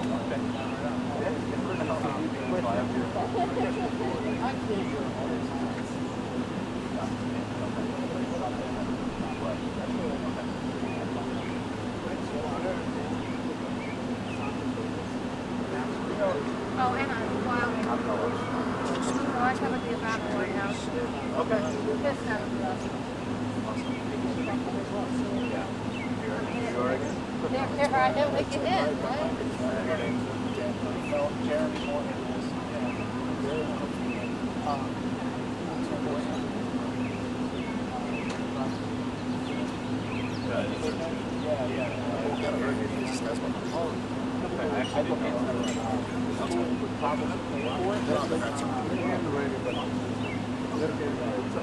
There was 5 minutes Got action.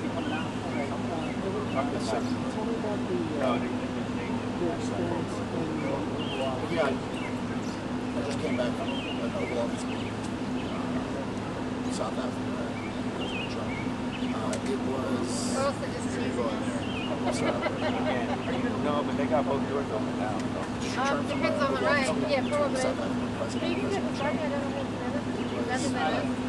We're waiting a long time. Anytime that business is conducted in front of the press, it goes on for that long. It's a free-flowing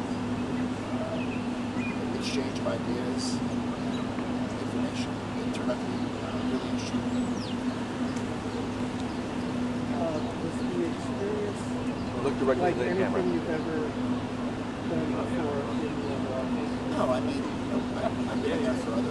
I grew up in Maryland. It was intense meetings, but I've been in the Oval Office for other meetings. I've seen this. But I mean, as far as like, it was not a Oval Office meeting. I've been here since. Were you expecting just a photo op, food questions, last later? Yeah, I mean, anytime, with President Trump, anytime, you don't always know what you're going to get into, but I think we were on there for a photo op, questions and out, but before we went into the room, we were told that there were a video that plays, so that kind of piqued my interest. So I wasn't so sure what was going to happen. So once I knew that there was a possibility that a video would play, that's when I sort of started, I started looking around the room thinking that this might be a little bit different than usual, and it did anything, obviously. As it progressed, can you give us your impression of what the atmosphere was like? What was the vibe like? You know, I think as a still photographer, just looking at the body language, which we told you, at times it was tense, at times they were laughing at each other, but overall it was I'd say definitely a different day at work today. Was the rest of the press corps anticipating something like this, evolution of I don't anticipate what happened as it was going down. We all sort of looked at each other like, wow, this is very interesting. What do you remember?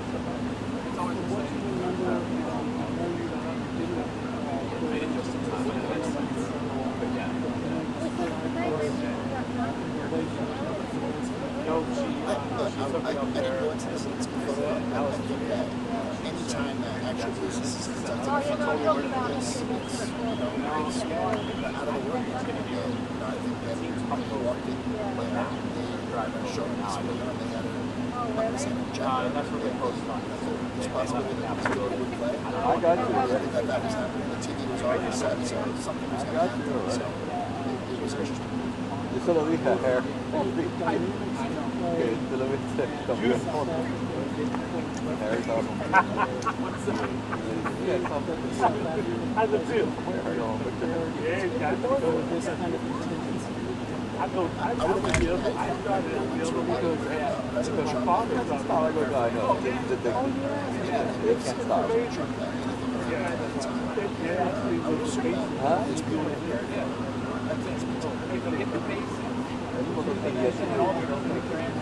Oh my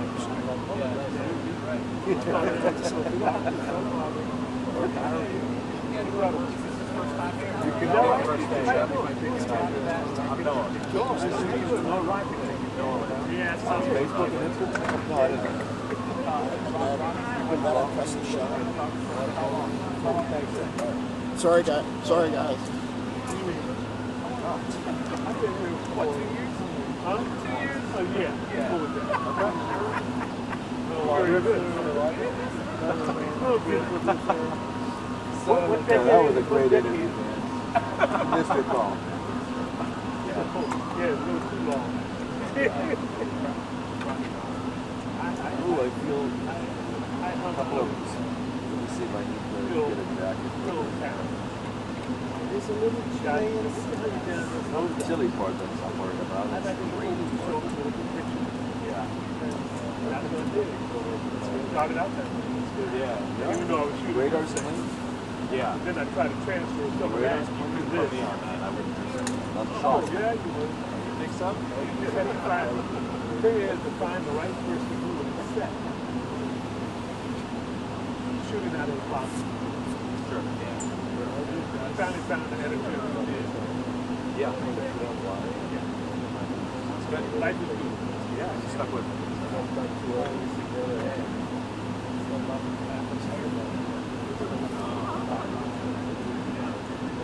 My boss was a pretty Sorry about that.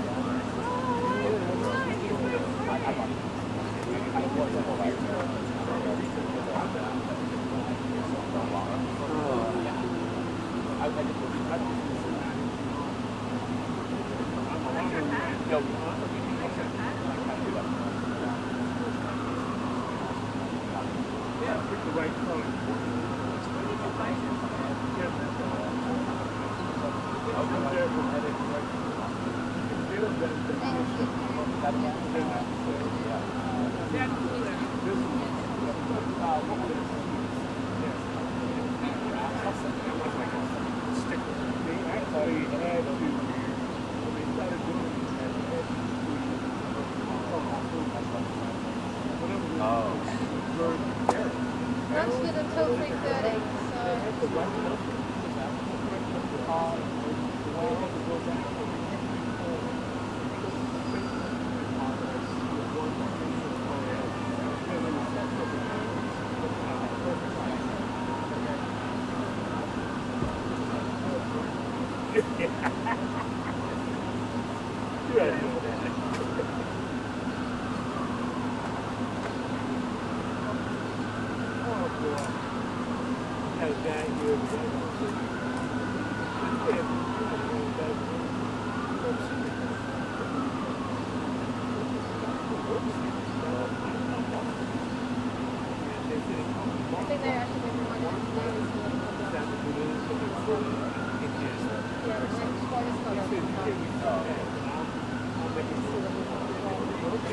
Oh, I'd probably great at some point. Yeah.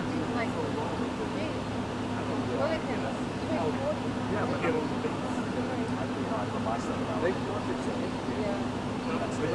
So forth, so they open it, so they get a recording.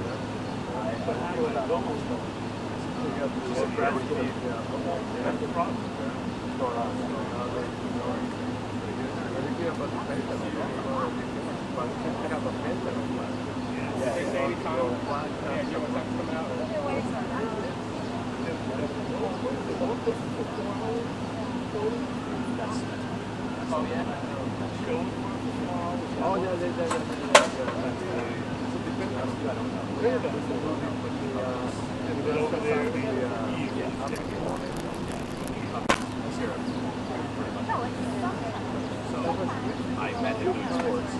I do mostly sports and then and I've been connected with him on Instagram since I left the area. And like, I'm an opportunity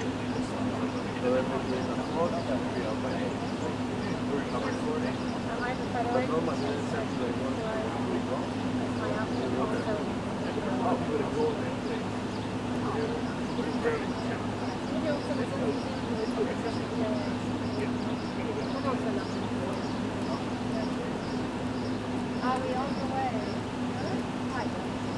You don't know? No answers?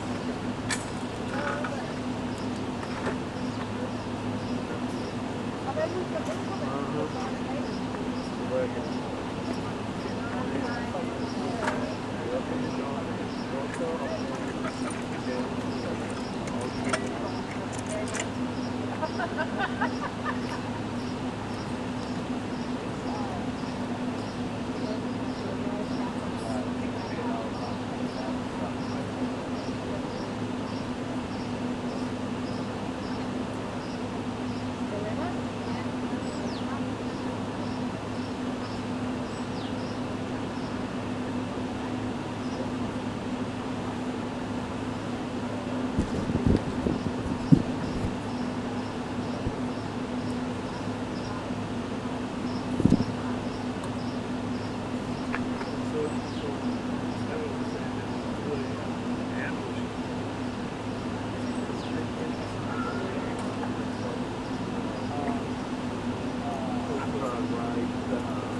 because I filmed his arrival, but now I need to see.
No, but I call you on the Siri. He goes, Siri, call Victor Ulloa. He goes, calling Victor Ulloa.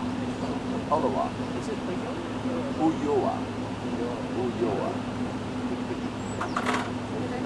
Ulloa by Siri. Yeah. Oh yeah. Actually, that's a great, like, let me change it. Ulloa. Like, I have a buddy of mine named Oscar Cycling, spelled S-I-C-L-E. So when I said Victor, when I said Siri, call me Oscar Cycling, they go, calling Oscar Cyril. They mangle some of my names too. Here we go. Here, Victor.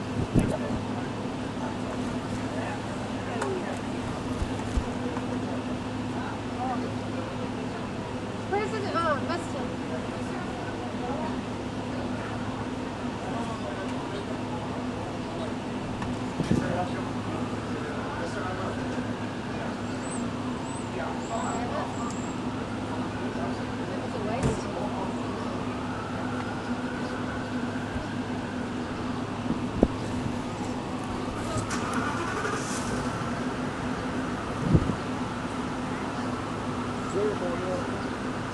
He's in the car, right?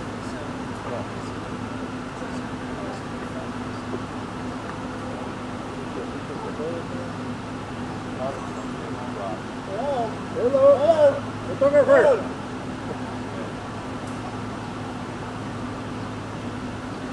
Thanks, guys.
everybody else. Well, Thank you.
President Ramaphosa, how did the meeting go? Very well, thank you. Do you think the president heard you? Yes, he did. Not very well.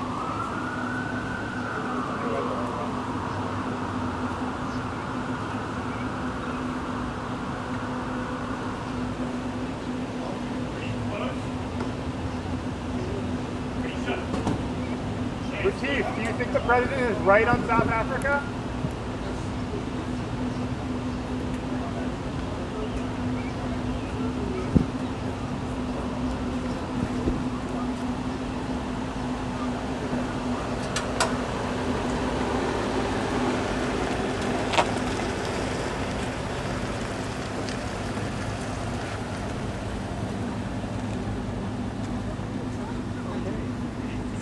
Worth a try. I appreciate the hustle.